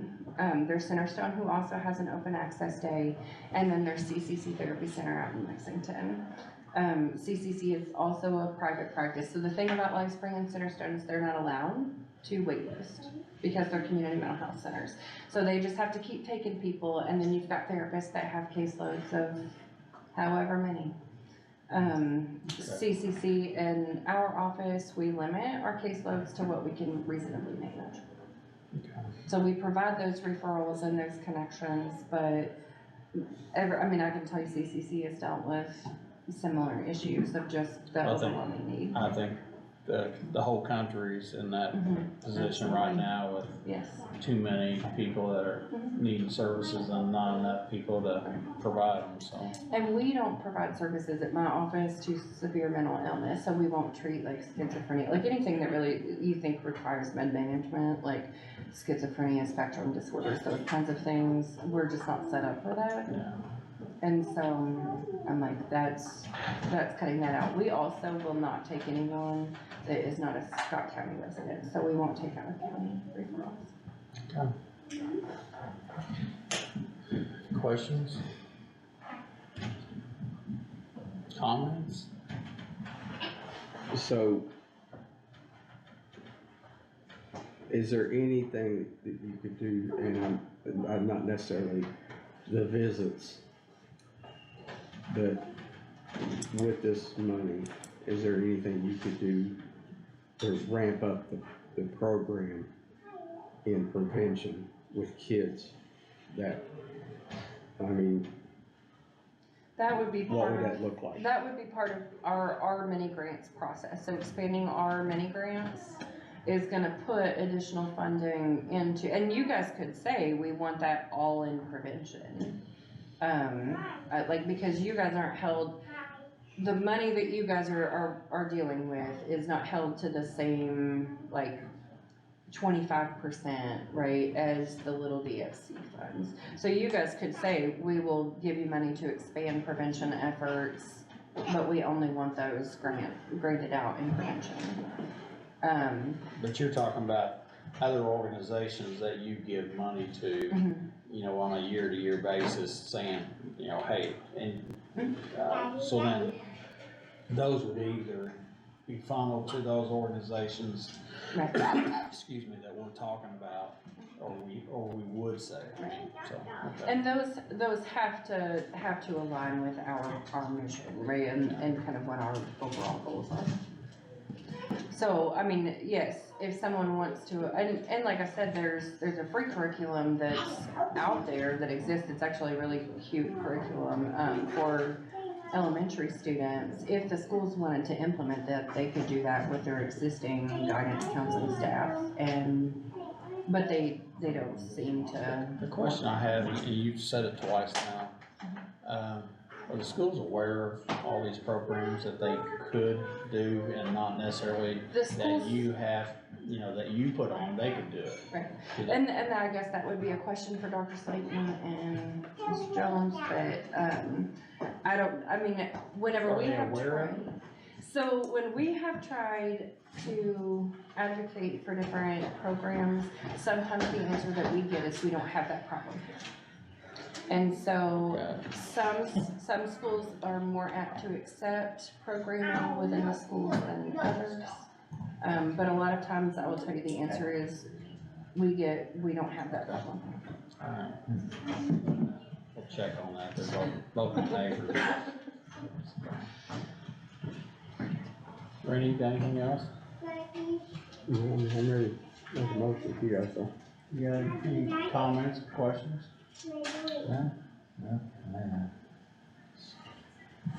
I appreciate what y'all do, so I'm open to whatever you guys want. Well, I will say this before Randy wants to make a motion, but before he does that, I wanna say you three and your organization probably touches more people in Scott County than most organizations that I've been around, so, and I know that for the fact that, just like you said a while ago, about how you provide grants to other organizations that are reaching more people, so, you know, we give you money and that fingers out to a bunch of other people and organizations that touch other people, so, so I you know, I appreciate what all you guys do, and I guarantee you're, you know, you're not thanked enough, and you're not, you're kinda like the person nobody ever sees behind the door, I mean, so, but anyway. Well, and it's a coordinated effort that they do. Oh, yeah, What people don't understand, I mean, you guys bring folks in every month and talk about where things are at, and so to Mike's point, he's right, you guys got your finger on everything going on out there, so I appreciate that. I've been in those meetings, you're very informative, and it's very task-oriented meetings too, so they're good, so. Well, I often say things that ain't politically correct, so I don't see any reason to change tonight. But I will say that, you know, with Phil's organization, I'm very thankful for what he does, and, you know, that wasn't what that was about tonight, but in order for you to get the Phil, you have to want to actually be healed. You actually want to, you actually wanna get off the opioids. And, you know, nobody can make you do it, you know, if you're on it, you're stuck on it. If you want off of it, you have to make that conscious effort, and not everybody goes through Phil to use the Phil's program. You guys are a totally different program. You guys, I'm really big deal on prevention here, okay? Because I believe education and prevention, with our kids is our front line defense on this. I don't think there's ever gonna be a way out of this opioid epidemic without talking to kids and without battling on that front. So with that, I'd like to make a motion. And you said that we could put stipulations on it. All right, now you're asking for 80,000? All right. 81.8. 81.8, okay. So I'm gonna say, what I would like to see is like 26 to you, 26 to you, 26 to you, with an additional 10. And that would make an actual additional 20, right, with the matching grant to prevention. So $91,000. So your motion is to give, and it's actually in a one lump sum here. Right, but she said that So you want it split, Prevention, education, justice, and treatment, Yeah. 26, I 26, want equally 26. split, except for 10,000 extra, I would Okay. like to go To to treatment. prevention on Dillon. And which would make that 20,000 after the matching grant. See if my math's right. So 26, 26. So And it's that's fine. 82 though. That's for us, 78 right? with the 26. I took Well, your word for 26 his. is, 46,666 is 80,000. Oh, you want 26.6. Yeah. But you said it's 81,000, so. Times 3 is, I got 79.8. 26. Just go 27,000 each.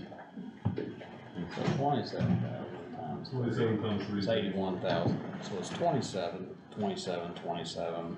And you're saying the last one be 10 For for prevention. prevention. Which, I just wanna clarify that when they get their matching grant, that's actually 20 Yeah. going to prevention. Okay, so Randy's motion is to give Cease, a total of $91,000 to be split, 27,000 for prevention, 27,000 for Treatment and treatment, intervention. and 27,000 for Justice and law enforcement. justice and law enforcement. And then an additional 10,000 10,000 for prevention. prevention. Or you can say it 27, 27, 37. Okay, let's do it that way. That's easier. So we're gonna go 27, 27, and 37, so. That's my motion. So 27,000 for, Justice and law enforcement. 27,000 for treatment and intervention. And then 37,000 for prevention education. you said for treatment and prevention? Treatment, intervention. And Chris, was it prevention and what? It's prevention and education 37,000 for the prevention and education. prevention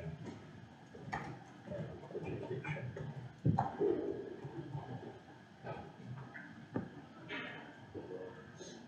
Okay, Randy made a motion, Greg.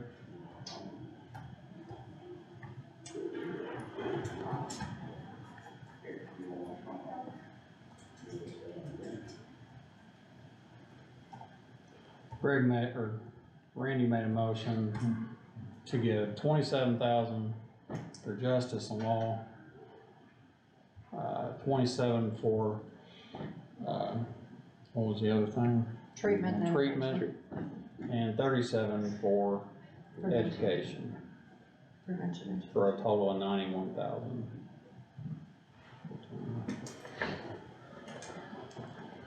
And their original ask was 81.8, so.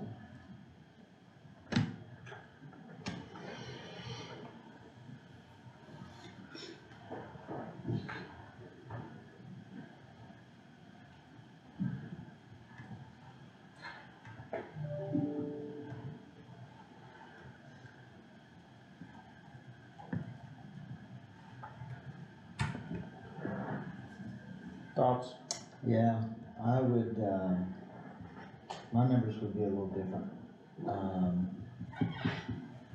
I'd be,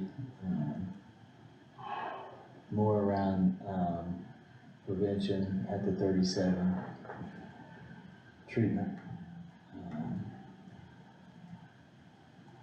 around 27, or I'm sorry, 17, Treatment at 17? yeah, and the justice portion of that, 13. So your education is 37, or is that prevention? I'm sorry, that was, 20 for prevention, 17 treatment, 13 for justice portion. Oh, you guys are killing me. Hang on a minute. I don't math, so. So you're saying 13, 17. 13, 17, and 20? Yeah. For a total of 50? Yes. Again, that's to get started.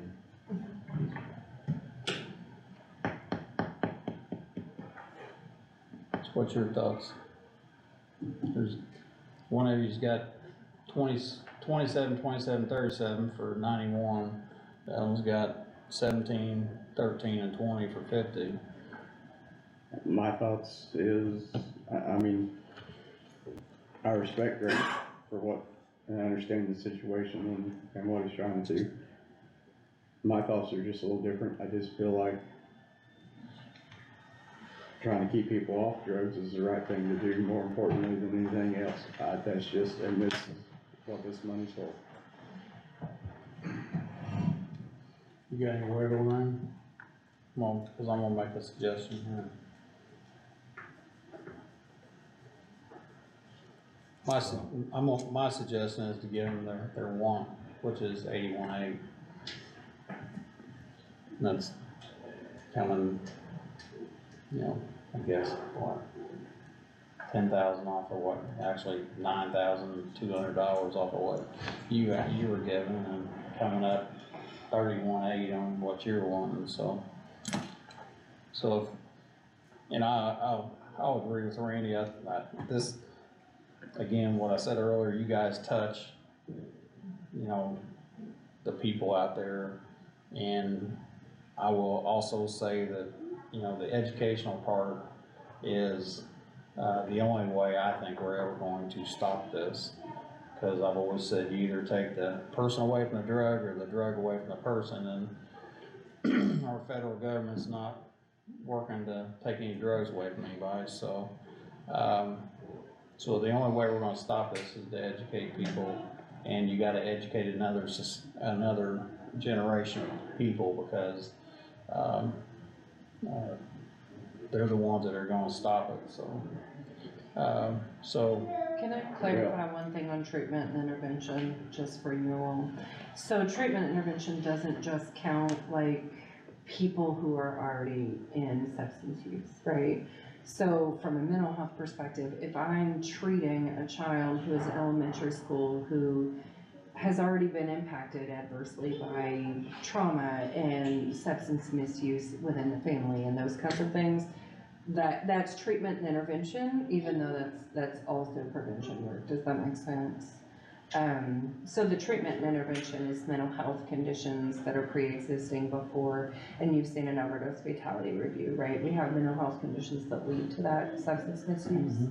And so that's part of what that treatment and intervention also is about. Gonna back up here a second, because you said a while ago that scientist report is $15,000. So we pay her $12,500 for what we do with cease. So are you going to, if we say we don't want that report, so we're not spending $12,000, Right. correct? So in turn, she could spend that 12,000, if we give her 81.8, she could take that 12, put it towards education or prevention or whatever you were wanting that extra 10 for. She could put that on there, cause she's not gonna spend it. Right. Hold. I See what I'm talking about? I know exactly what you're talking about. I understand. All right, Dylan, you're in the hot seat. Right. What would $20,000, if we gave you 10, you got a matching grant for 10, what would $20,000 do? How much would that help prevention? Well, we could do a lot with $20,000. I can think of a few different uses. We've been looking at different programs that my grant can't afford or simply won't pay for, that having this money could do. It would be a brand new program. Should I talk about it? Okay. Go ahead. So it's called Love Notes. It's it teaches about like safe dating, dating violence, healthy relationships and stuff like that, which can contribute to trying substances down the road. It also helps build resiliency and stuff like that. To just be trained, and you can correct me if I get this number wrong, to train others to facilitate the program is $25,000. Yeah, like 9,000 something per person. And that's just to train us, Like train a for trainer. example. So we could train other people to then facilitate the program, not including programmatic costs associated every time we would run it. So $20,000 could provide a whole brand new program for the county. Also, it's evidence-based to prevent teen pregnancy. That too. Sexual transmission. Sexually Yeah, transmitted STIs, disease. all sorts of things. Just understand, my primary goal is to make sure I take care of EMS, you know, Right. as long as I know that we have money for them. You know, I think we that's still do my, that. We do. that's my, You'll have, based on the request, because I've talked, I think there'll be, even if you did the 81.8, you would have, I think, more than $50,000 left even after EMS's request was done. I mean, with that in mind, I'm on board to give them the full amount. Give me 1 second here, I'll see. How about you guys meet me in the middle, go 86? No, because they'll get more without the extra 15,000, so. 1 second, my fingers are slow. I'm big into the prevention thing, so I'd be. Well, it's always- Yeah. Yeah, sure, we are. Yeah. I mean, You know it's important. I wish they'd We just bring wanna back, make sure I wish they'd bring back Scared Straight. We're looking at a curriculum called Policing the Teen Brain at the law enforcement, or well, the judge has asked for, that would give them some That's tools what would be about left better after if ways we gave of them 81. dealing with adolescents. After and EMS got theirs, so that after we the don't health department got theirs. adults. It's on. That's, would be something we'd leave in there for future. So, you can do whatever you want. So what, I said 81.8, you come off your 50, correct? First off, Randy made a motion. I know. We're not there yet. You, now what, you said 91, now where are you at?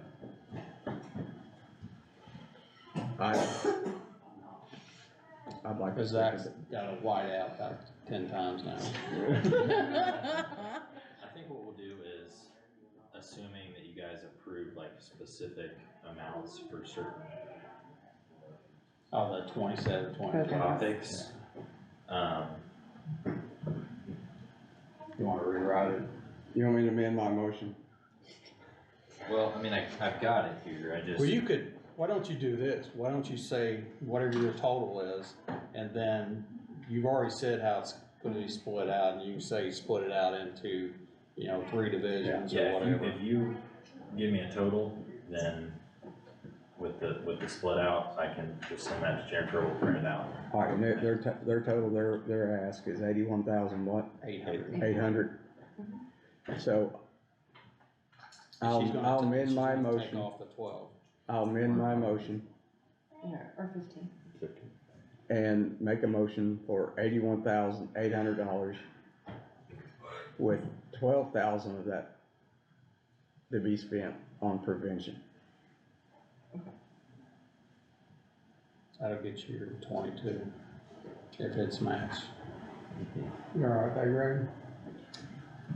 That's their original ask, is what they, and then, she said we don't need that scientific Right. data, so it's 12 or 15, so. Yeah. So they'll actually have some more additional money they can use elsewhere. So, all right, Randy made a motion to give, cease $81,800, to be split in three different, I guess, categories of treatment and education and law enforcement. Is that what the other one was? Yes. Justice. Are we specifying the amounts within those categories, or are we just We saying? probably need to specify the amounts, so. Cause you want a higher amount in prevention, so. Yeah. So Greg, Randy made a motion that I'm not gonna read again. I'll second Randy's motion. Greg seconds that, and I'm gonna make that unanimous, and again, I wanna thank you all three for what you do, and your other group of people, and I'm gonna be honest, I wouldn't want your job, so. I wouldn't want yours either, so. So anyway, I made that unanimous, so, I guess that's gonna be resolution 2023 R6, correct? Yep. So. That's 21,000. Did you already do the math? I'm assuming that what we're gonna do is basically when we do the grant agreement with them specifically, we're just gonna add a section that Okay. says 12,000 must be spent on prevention. I'm with you. Alright, thank you, You Randy. could change that out with the, This one? what is no, it? it's Oh, under, this one, yeah, okay. and then they can sign and do all the things they need to do on that. I didn't realize you had this stuff. So this 9th day, February. 3 yays. Oh, I guess I made the front page on this one. I have a question. So, to meet with you all about what you all are seeing in the county and what the county needs, right? My understanding is we can't meet with you, with all three of you at one time, cause then technically you have a quorum. You can only meet with one of them at a time. Okay. It's an odd number. Okay, so we can basically just meet with each of you at a time? Okay. Because working on the comprehensive community plan, which is what I'm doing, that's due in March, I would like to sit down with each of you about what you see. Guess I'm gonna ask a question. Should we be on a conference call? No. If it's just a, okay. Yeah, that's where it gets complicated, I think. Come on, Dad. We can do a flip daddies or something. Oh, no, accidentally, we just all happen to be eating lunch at the same place. I mean, you can call a special meeting, you can Okay. ask for us to call a special meeting, like at an odd time or something. Yeah. If they have a time during the day or something that works, it can be the only thing that you all talk about, Okay, but it will be recorded. right. Actually, it might be something else that we could do it before a meeting. Mhm. I wouldn't do it after, cause we don't Right. know how long That it's could gonna be- last. Right. But we could do it a half hour before our regular meeting or something sometime, and you have your conversation. Good idea. Have like at 4:30, a special meeting Gotcha. prior to our Okay. regular meeting. I thought you were like, we can meet with each of you individually right before a regular meeting. I'm like, I think Bob Knight did that, Yeah. and then they changed the laws. That's where it gets complicated, cause it's like, I would like your all's Maybe not input public, onto the maybe some- comprehensive community plan. Yeah, so whenever you get it This is together, the just let us know, and Cease one, we'll have so to that's one. do a 48-hour notice before we have our meeting, that it's gonna be a half hour early for a special, so. Oh, we're sitting here. Yeah, I would rather because- get your input before I submit it, because I submit it to the state, they have to approve it, I bring it back to you all, you have to approve it, but I would rather have your input. Yes. And that's So in that- March, we have to have that submitted in March, correct? So should we just ask for a special meeting in February, one of the meetings, just have it set? So we can So plan. your Is next, this for the match or anything No. like that? No. Okay. no. Do you need them to do anything for the match? There's a special form, Yes, that's. Okay, if you make a motion, This still all has to come from council, correct? Yes. yes. Correct. If you make a motion to, Sign it. to sign outside of a meeting, the document for the match, as well as the grant agreement Same as the, contingent upon council's approval. I'll entertain a motion to allow me to sign the grant application outside this meeting, so. And while we're sitting here, if You you want me could to make that motion? redo the signatures for, that's the Thrive. Yes, I need a motion. I'll make a motion for Mike to sign the grant application And then I think outside the Greg meeting. is the only other person that needs to sign that one, because Randy abstained. Yeah. Greg. I'll second that. Randy makes a motion to allow me to sign outside this meeting, the grant application process, and Greg seconds that, and I'll make that unanimous, so. So you're saying you need a meeting in December, or in February? It could be so it's due the end of March, like usually Okay, March so we can do 31st, it. so we could do it in March. So I think Wednesday's the first day of March. It is. It is. Your meetings in I know March will what be it the is, but, 1st and 15th again. Okay.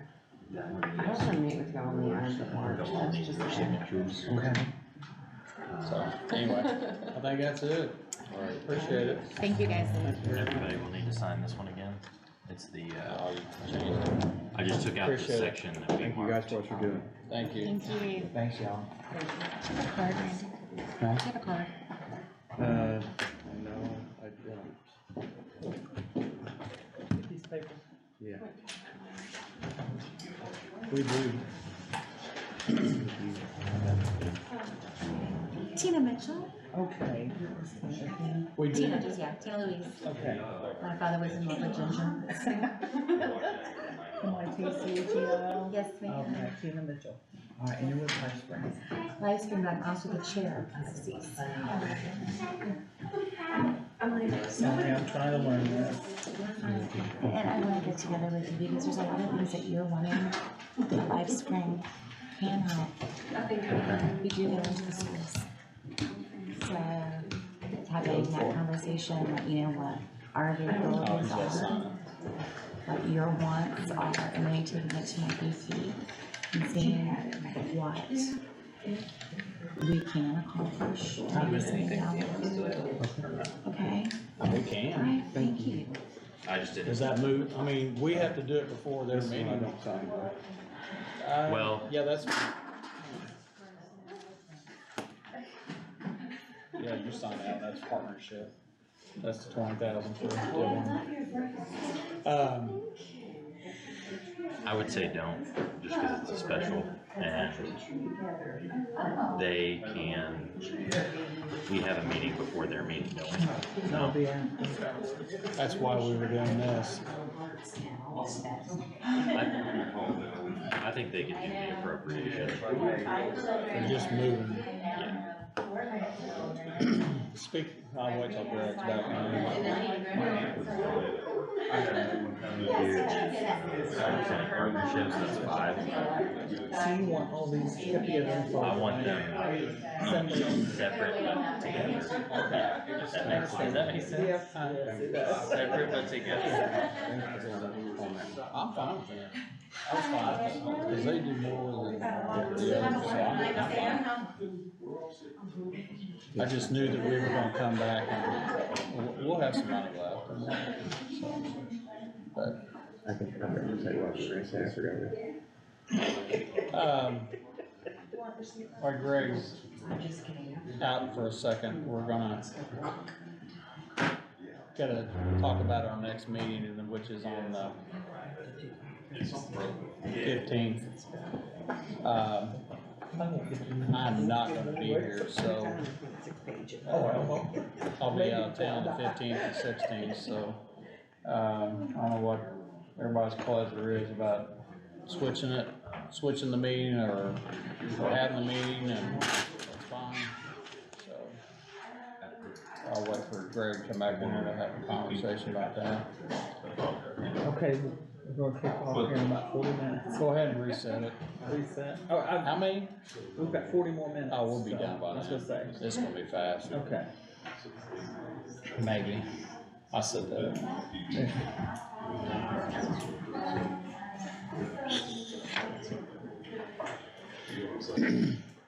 Greg, while you were out, I brought up about, me being out of town on the 15th and 16th of this, actually, wait, no, now. It is the 15th, 16th of February. Our next regular meeting is on the 15th, so guess I'm asking, I'm gonna tell you I'm not gonna be here, so if you wanna have the meeting without me, that's fine. If you wanna move it, I would suggest moving it to the 20th, which is a Monday night. And, so what's your pleasure? I think we're gonna go ahead and move it. Move it? Yeah. Are you fine with Monday, the 20th? It's President's Day. I don't care about the president. Well, if we had different presidents. President of what, the Kiwanis or Lions Club? Yeah. It's not a national holiday anymore, is it? I think it actually Courthouse is is. closed. Yeah, I think. That's one of your I don't think holidays. you can have- I don't think you can have a. Yeah. Okay, let's do,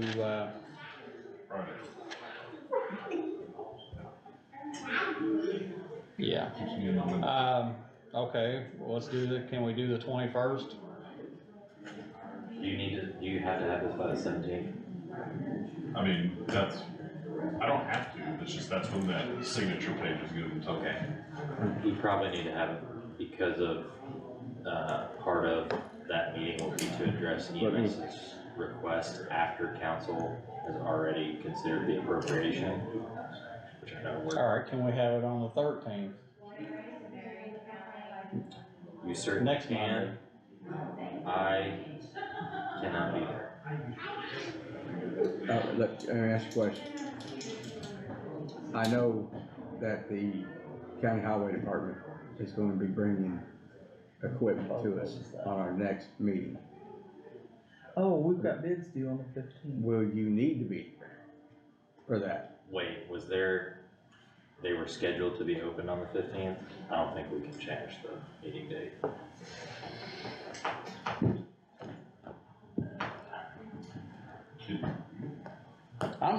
Can you zoom? I just won't be here, You can zoom in. I'll be at the Capitol, I'll be at the state Capitol for those 2 days, so. They don't have Zoom. They don't have internet, did you? They have a podium you could talk from somewhere. Can they do that tonight or no? 15th. No. I got you. I can probably make that happen. Let's just leave it.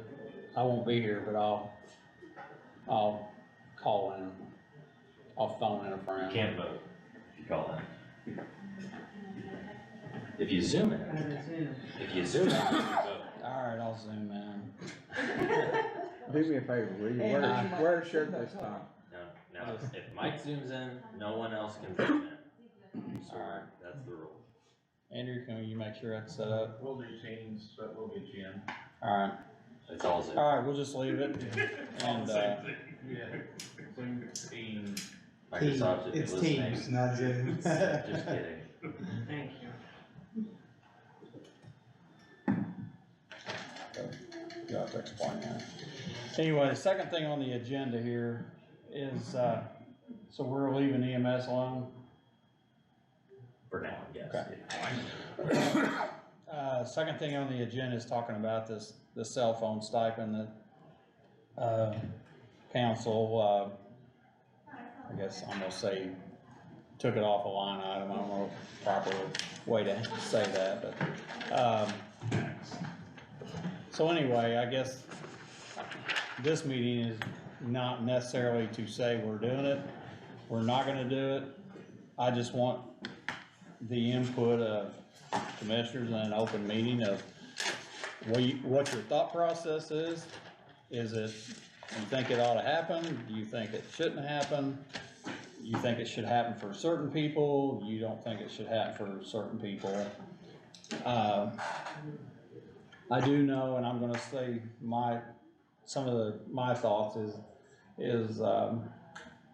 years ago I'm gonna say in the business world,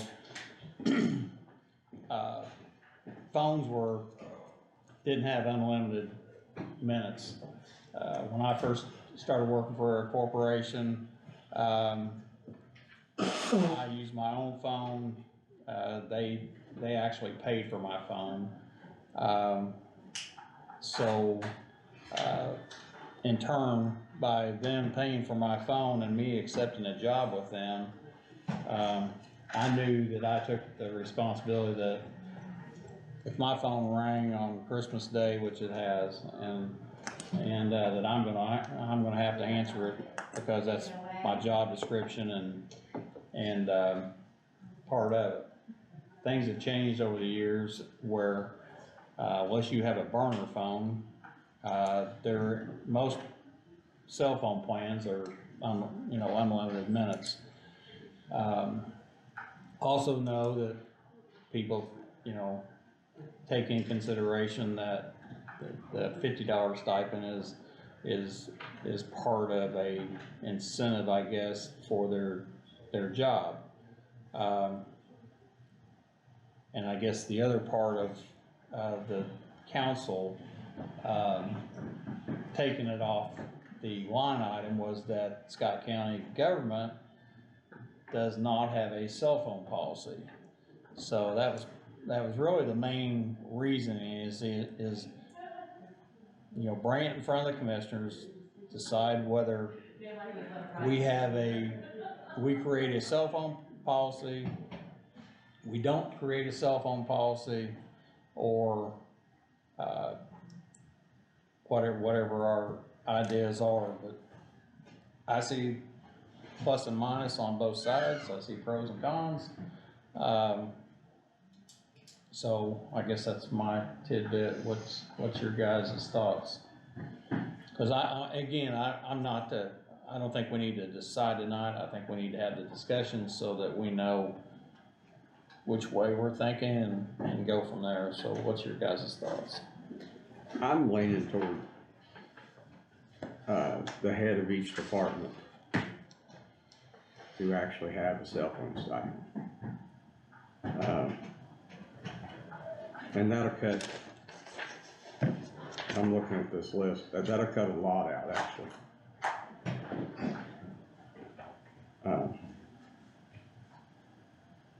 That's my thought. Well, I saw this earlier on this list. I'm really kind of mystified of why corrections has $20 extra than everybody else. They have a $70 stipend and everybody else has a $50 stipend, so. Yeah, I don't know why that would be something different. That was my next question I was gonna come up with. So, do you know? So anyway, it may have to do with, some of the reporting times for people, like, I think community corrections may have some things where they have to take calls, potentially. But I don't know why it wouldn't apply to probation as well, I don't know, maybe I'm totally wrong. I don't think that there was any, I don't think that was the reason, I'm not sure why, because there's if you're gonna go that route, there's other departments that It's 70. have the same. I don't know. I have no idea. well, just looking at this, I mean, if you're talking about department head, but like, and I'm gonna throw it out there, like the prosecutor's office, seems like every prosecutor has a cell phone.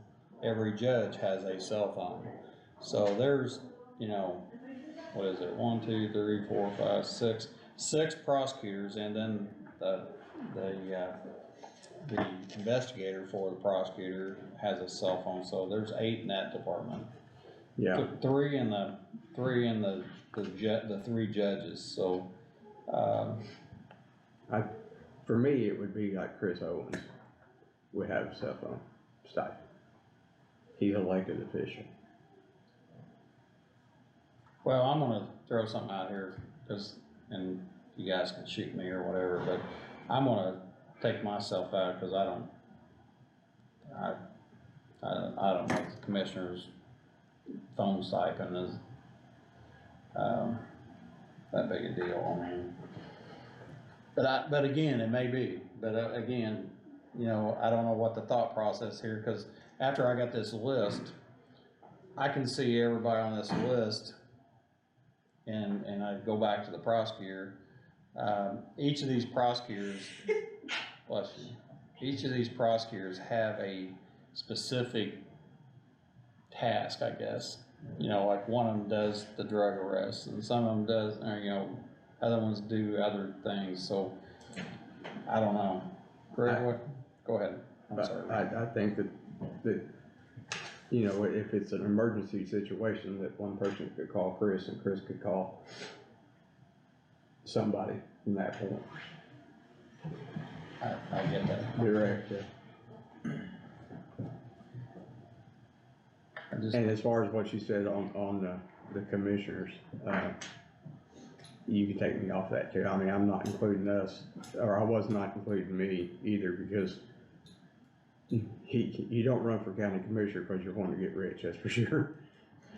No. I mean, it's not a money thing. Have that. Well, you're not even on here, it says John Elizabeth. Yeah, I'm off the hook. You guys can't lump me in Would you want to, take John Lisby off his phone stuff? We probably should. But, here, you know, here's my thing, I mean, and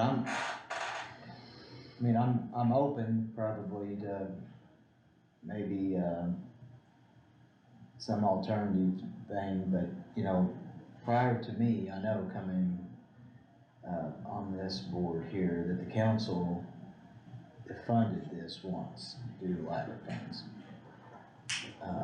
So, again, I think it's gonna have to be very creative, once it leaves us, because I really don't wanna send council something down there, I don't think they're gonna approve it too, so, there's no sense in, wasting time when we know, and for good judgment that, you know, this is something that's already, I kinda think it's already happened, right? I mean, it's already. And they're not getting money. But again, I mean, if we're going to look at this down the road and we have some creative or alternative ways that we ready to bring that department head and something to that effect, that's fine, but, like I say, I mean, as far as I'm concerned, I mean, this has already been laid down once, so,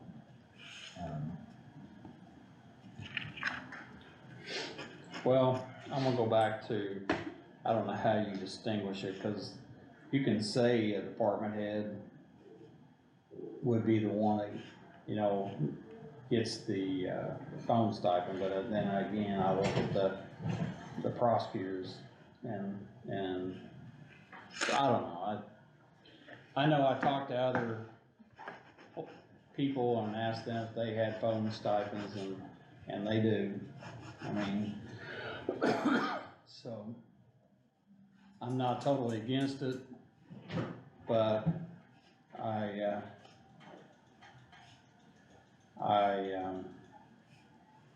heard some grumblings from some people that I'm not gonna mention, but, that says, well, I just won't answer my phone after hours. Well, again, I go back to job descriptions. It says that if your job entails somebody calling you after the courthouse is closed and you don't answer your phone, then I guess you could be, disciplined for, you know, not doing your job. yeah. So,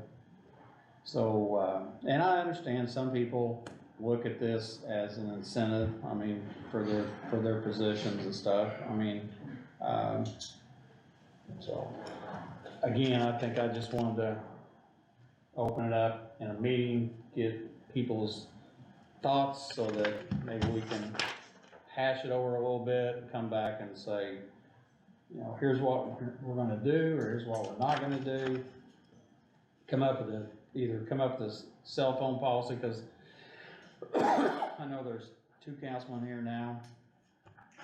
One was here last year when they, took it off the line item and could probably speak more to it than I am, but, again, the indication was Scott County government did not have a cell phone policy and either have one or don't have one. So the State Board of Accounts basically came down and said, for multiple years now, you've been paying out this much money, and there's no countywide policy for cell phones. There needs to be a countywide, so, whether that be you guys create a policy that's countywide, whether you leave it to the departments to create a policy to submit to you guys for approval, but we need, if we are going to fund, or, you know, that they have it within their budget, you know, they find room in their budgets to pay for it, but we need something for the State Board of Accounts showing why we're paying out that much. Okay, that throws a question down.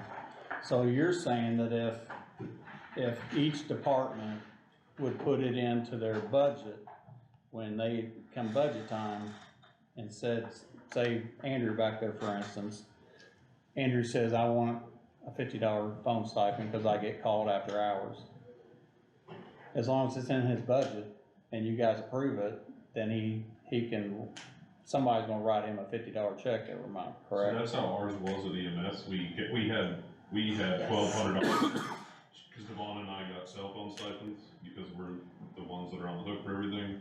We had an initial line item of $7,000 for phones, because we have our jump packs for our monitor. It goes towards all of that, right? Yeah. But we had $1,200 removed from what I budgeted, because they viewed that as phone stipend. the phone stipend. So you're saying that if the individual departments feel like they need a phone stipend, And they bring it to you and you guys approve it, then that will count as a policy.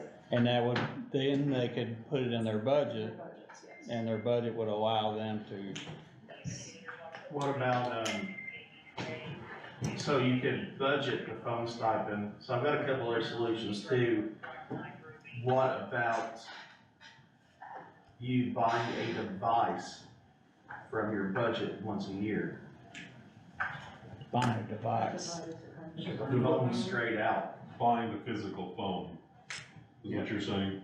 Like a burner phone type? No, like a good phone. I get what he's saying, because most of the, I will say, do I have unlimited plans? Absolutely, and all that, but I do use my phone for a majority of work. The kick- You drop it at work or something like that, I'm out the money to replace my phone. Correct. The kicker with that, it would be, is that then we'd run into the problem we ran into years ago, where if you're buying a phone out of your budget, it'd be a county phone. And if I would leave or die or retire or something, It stays.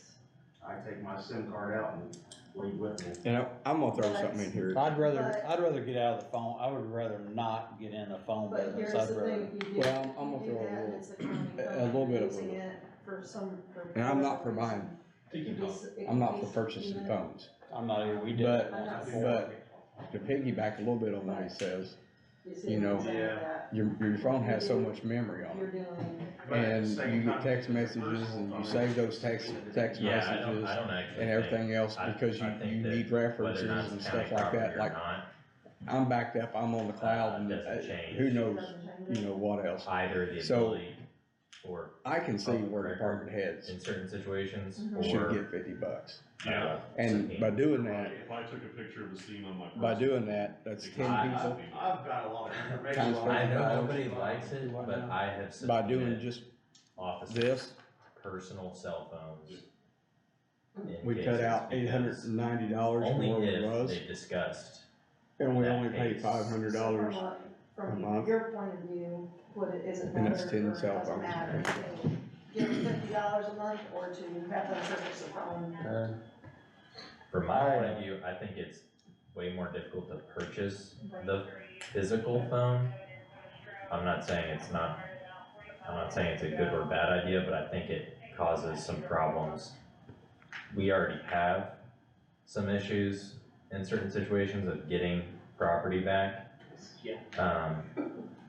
And it's just another thing that I think, again, different from a computer that's, you know, I think everybody just kind of thinks of as county property. If they had a phone with you at all times, they're gonna, I don't know, I just don't think it would be. I think What if my personal phone gets subpoenaed? I'm just, we What do you just, mean, what if?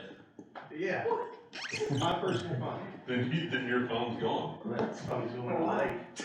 well, Well, this, is this it all, the data from the, Too, I've got So county like- information on my personal phone, so plus, a subpoena for a phone though won't actually, I mean, I guess it really depends on.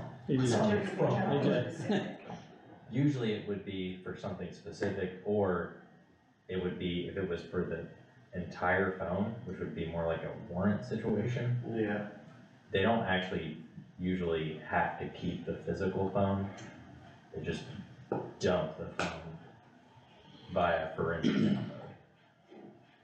and I think we're again, going this, way. we're, yeah, this is outside way that. outside the scope. I think what really irks me, You're- what really irks me is if you have an incentive for 9 years, you're a 24/7 employee with a salary, you work on the weekends for free, work on the nights for free, you answer this phone all day long during work hours, answer it at night and on the weekends.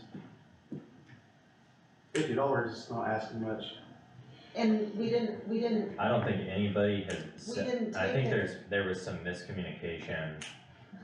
Like, again, I think this happens when council got rid of the line items. I think it was more because State Board of Accounts said, you don't have a policy, so you can't do this. Yeah.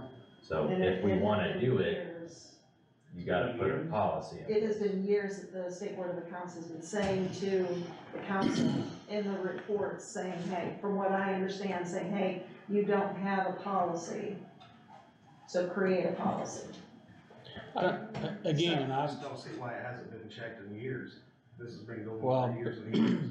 same reason the tourism board and everything else was just, it was out of sight, out of mind, but before we would go into buying phones, cause, it was before my time here, they did have county phones and it was a nightmare of who's on them and where they're on them and what sites they're on them and What we were doing. so I would entertain, and we're not gonna make a decision, but what I'm looking at is coming up with this cell phone policy like other people have.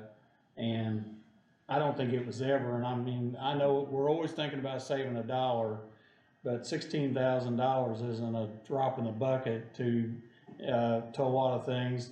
I'm not saying what we do is what we do, but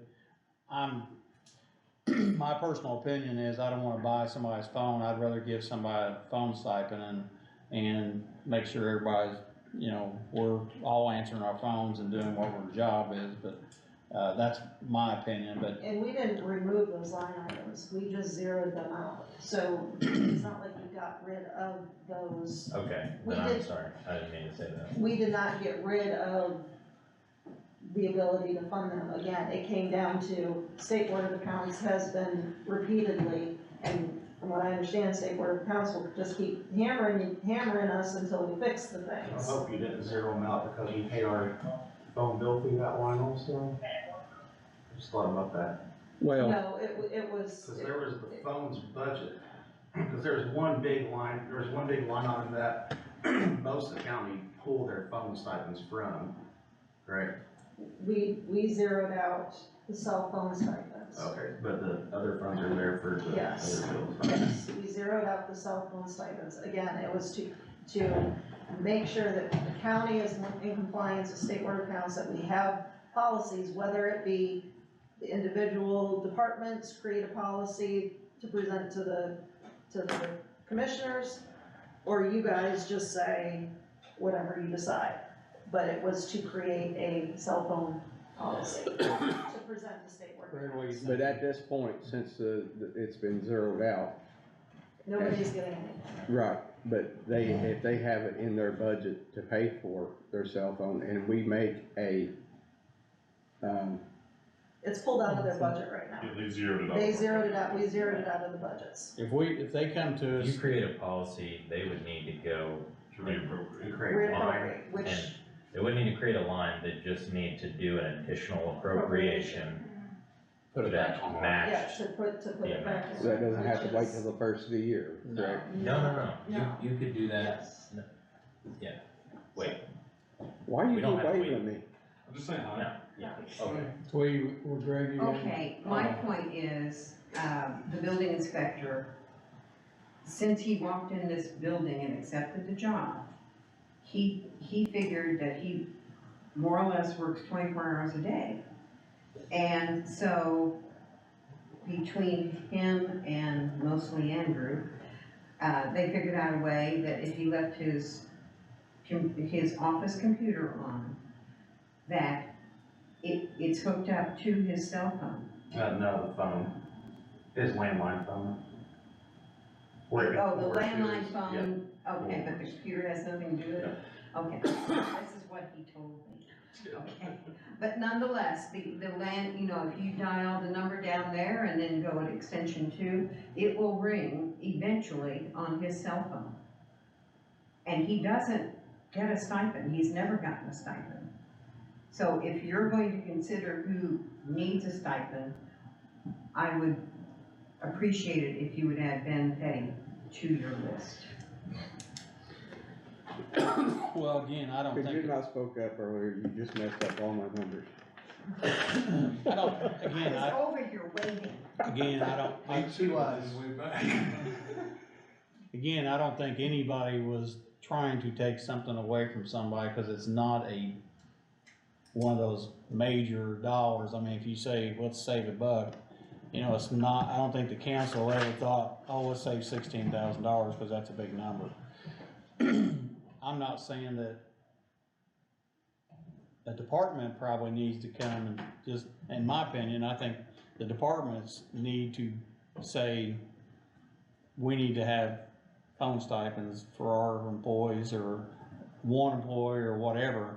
And as long as their budget will account for that, then And I'd like to preface that with saying that what I hope when they present it to you guys, that you guys would look at who then is getting this Yeah. stipend so that a department is not abusing it and asking to fund their entire, so it's twofold, right? You know, the departments submit who they think that they need to, but you guys also do have to look at it. I agree with that, but also, Otherwise. we have to be realistic and understand that I'm looking at this list here, and I'd almost venture to say that everybody on this list, except for the 3 commissioners, probably needs a phone stipend. And that is completely on your. I get that, On your table, but. So, but I think, and I mean, we're in a discussion here, so I think if we just, you know, if we create a policy that says each department, you know, if they want a phone stipend for their number of employees or however they wanna name it, they come in front of us. The policy would be that each department would have to come in front of the commissioners to explain why they need phone stipends for X amount of people. And then if we approve that, it comes out of their budget. Correct. So, Greg, what's your thoughts? So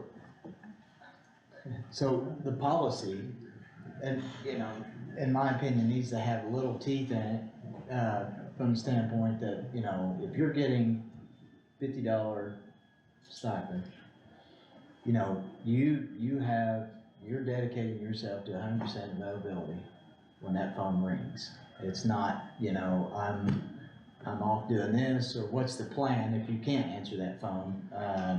So we know that in advance, but you know, there has to be a policy that comes with that $50 stipend. I agree with You that. have to be available. You've opened yourself up to another level of accountability if you're getting that $50 stipend. And I'm talking with Andrew, I get that you're working at home and you're doing stuff, and there's a lot of justified things here to account for this $50.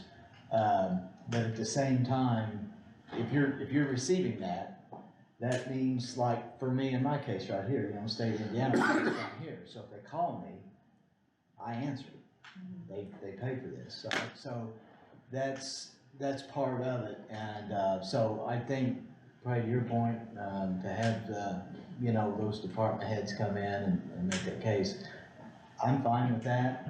But at the same time, you know, just keep in mind, you know, we do have to have a policy that instills availability and accountability in getting that. I get that. I'm gonna go back to Andrew a second here. I could see, you just, he don't have. Duly noted. He don't have anything to say anyway. Going back to Andrew's situation, I'm actually thinking differently now. And you're the only one that I would think this for, is that I'd almost think that he does need a county phone because of just what he said. All the stuff that he's got in a lot of computers is on his phone, and, you know, backups and security stuff and everything else. So, I mean, a phone anymore is a walking computer. I mean, so when you're thinking about this at home and stuff, you know, think about how we would make that happen, because and it might be you're carrying two phones. I mean, That's so much. but I'm thinking of that. I take stuff in my pocket. You should have never said it. I know, I should have never opened my mouth. But I could see that because, you know, memory and everything else. I mean, when you buy a phone, you buy memory for your, you know, all your data and stuff. I don't really know what you got on there. Maybe you don't need it. Maybe maybe we can, maybe we can put it somewhere else. I don't know, but we need to. I'm gonna think about that a little bit more. Okay, Nick, what do you got? So, I do agree. I mean, this is just something to chew on. I do agree that receiving a stipend owns us to a set of accountability, but to say that we live and breathe 24/7 for $50 a month, I think is a bit heavy. Because, I mean, just like me, we've got myself and Devonna who kind of internally rotate, hey, if there's any issues tonight, call here. If there's any issues tonight, call here. But to say that, you know, it's a live and breathe, we better answer our phone every time it rings. I mean, him and I have talked at home at 10 o'clock at night. I don't get comp time. I don't get overtime. I don't get any of that. And I mean, that's kind of the thing that, you know, I already work 80 hours a week. Not that I didn't have to take his phone call, but I did. And it's just one of those things that we don't have the ability to be an hourly employee and say, I talked on the phone for an hour, so I'm gonna charge that to my payroll. I don't think that's necessarily what he meant. No, but what I'm saying is like, I think just what I was trying to get at that is I think there can be some, or should be, in my opinion, some departmentalization to say, you know, someone within that department or someone within that venue or whatever will be reachable. And I think that's. That's what I said that. I think that's what he meant. Yeah. I even said it, That there has to be a plan. Yes, definitely a chain, at least there, or a chain that if you can't get me, you get, can't get one, you get the other. Most cell phones anymore, like if I called you and you didn't answer, you know, it would send a message right back, you know, like you've seen people. Yeah, sorry, I can't talk right now. Yeah, sorry, I can't talk right now, in a meeting, so, but you can customize that, and you can put on there, you know. Put an emoji that says. Call, blah, blah. Right. Yeah, definitely. Call this one. I forward my office phone most weekends to my phone, just because that's how I am. And unfortunately, sometimes I have to talk to people I don't want to or whatever, but. Yeah, I know, sorry. And I can attest to the fact that at 9 o'clock at night, I called Andrew and Andrew answered. And it's just, here's the thing, I mean, I have a business, I work through the day, a lot of times I don't get to go through my emails till 9 o'clock at night. If I have a situation, guess who gets called? You know. And that's, you know. I think I think there's some department stuff too that you have to look at though is, you know. I think it sounds like a lot of departments have access on their phones to stuff beyond just the telephone. If they What can, oh, you go ahead. What I'm getting at though, you get $50 stipend. So, you know, you have to show some ownership with that. You know, it's just free will, I get an extra $50. Oh, I don't know. Yeah. No, I agree 100%. And so, that- and I that think ain't gonna that's, get- I think But also- that's where it comes into, the departments then present a cell phone a departmental cell phone policy. It is going to be specific to, certain people are going to get that cell phone policy. You're not just gonna give it to any Joe Blow within your department that doesn't necessarily need it. And then that's when you guys come into is approving that list, so to speak. I agree. You know, So, and the thing is, I mean, all of us, over the years, you know, that's gotten stipends for our cell phones or had company phones, you know, it was just an unwritten agreement, and we all knew that that's what you did. You know, you made yourself available 24/7 when you agreed to that, you know? And nowadays, you have to do it in writing, you know? yeah.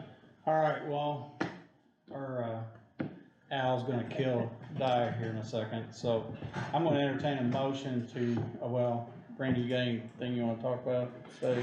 No. Greg? No. I'm gonna entertain a motion to close the meeting before the owl dies, so. I'll second that. Randy makes a motion to close Oh, the yeah, meeting. I'm making a Greg, motion. I'll second that. Greg seconds that, I'll make that unanimous, so.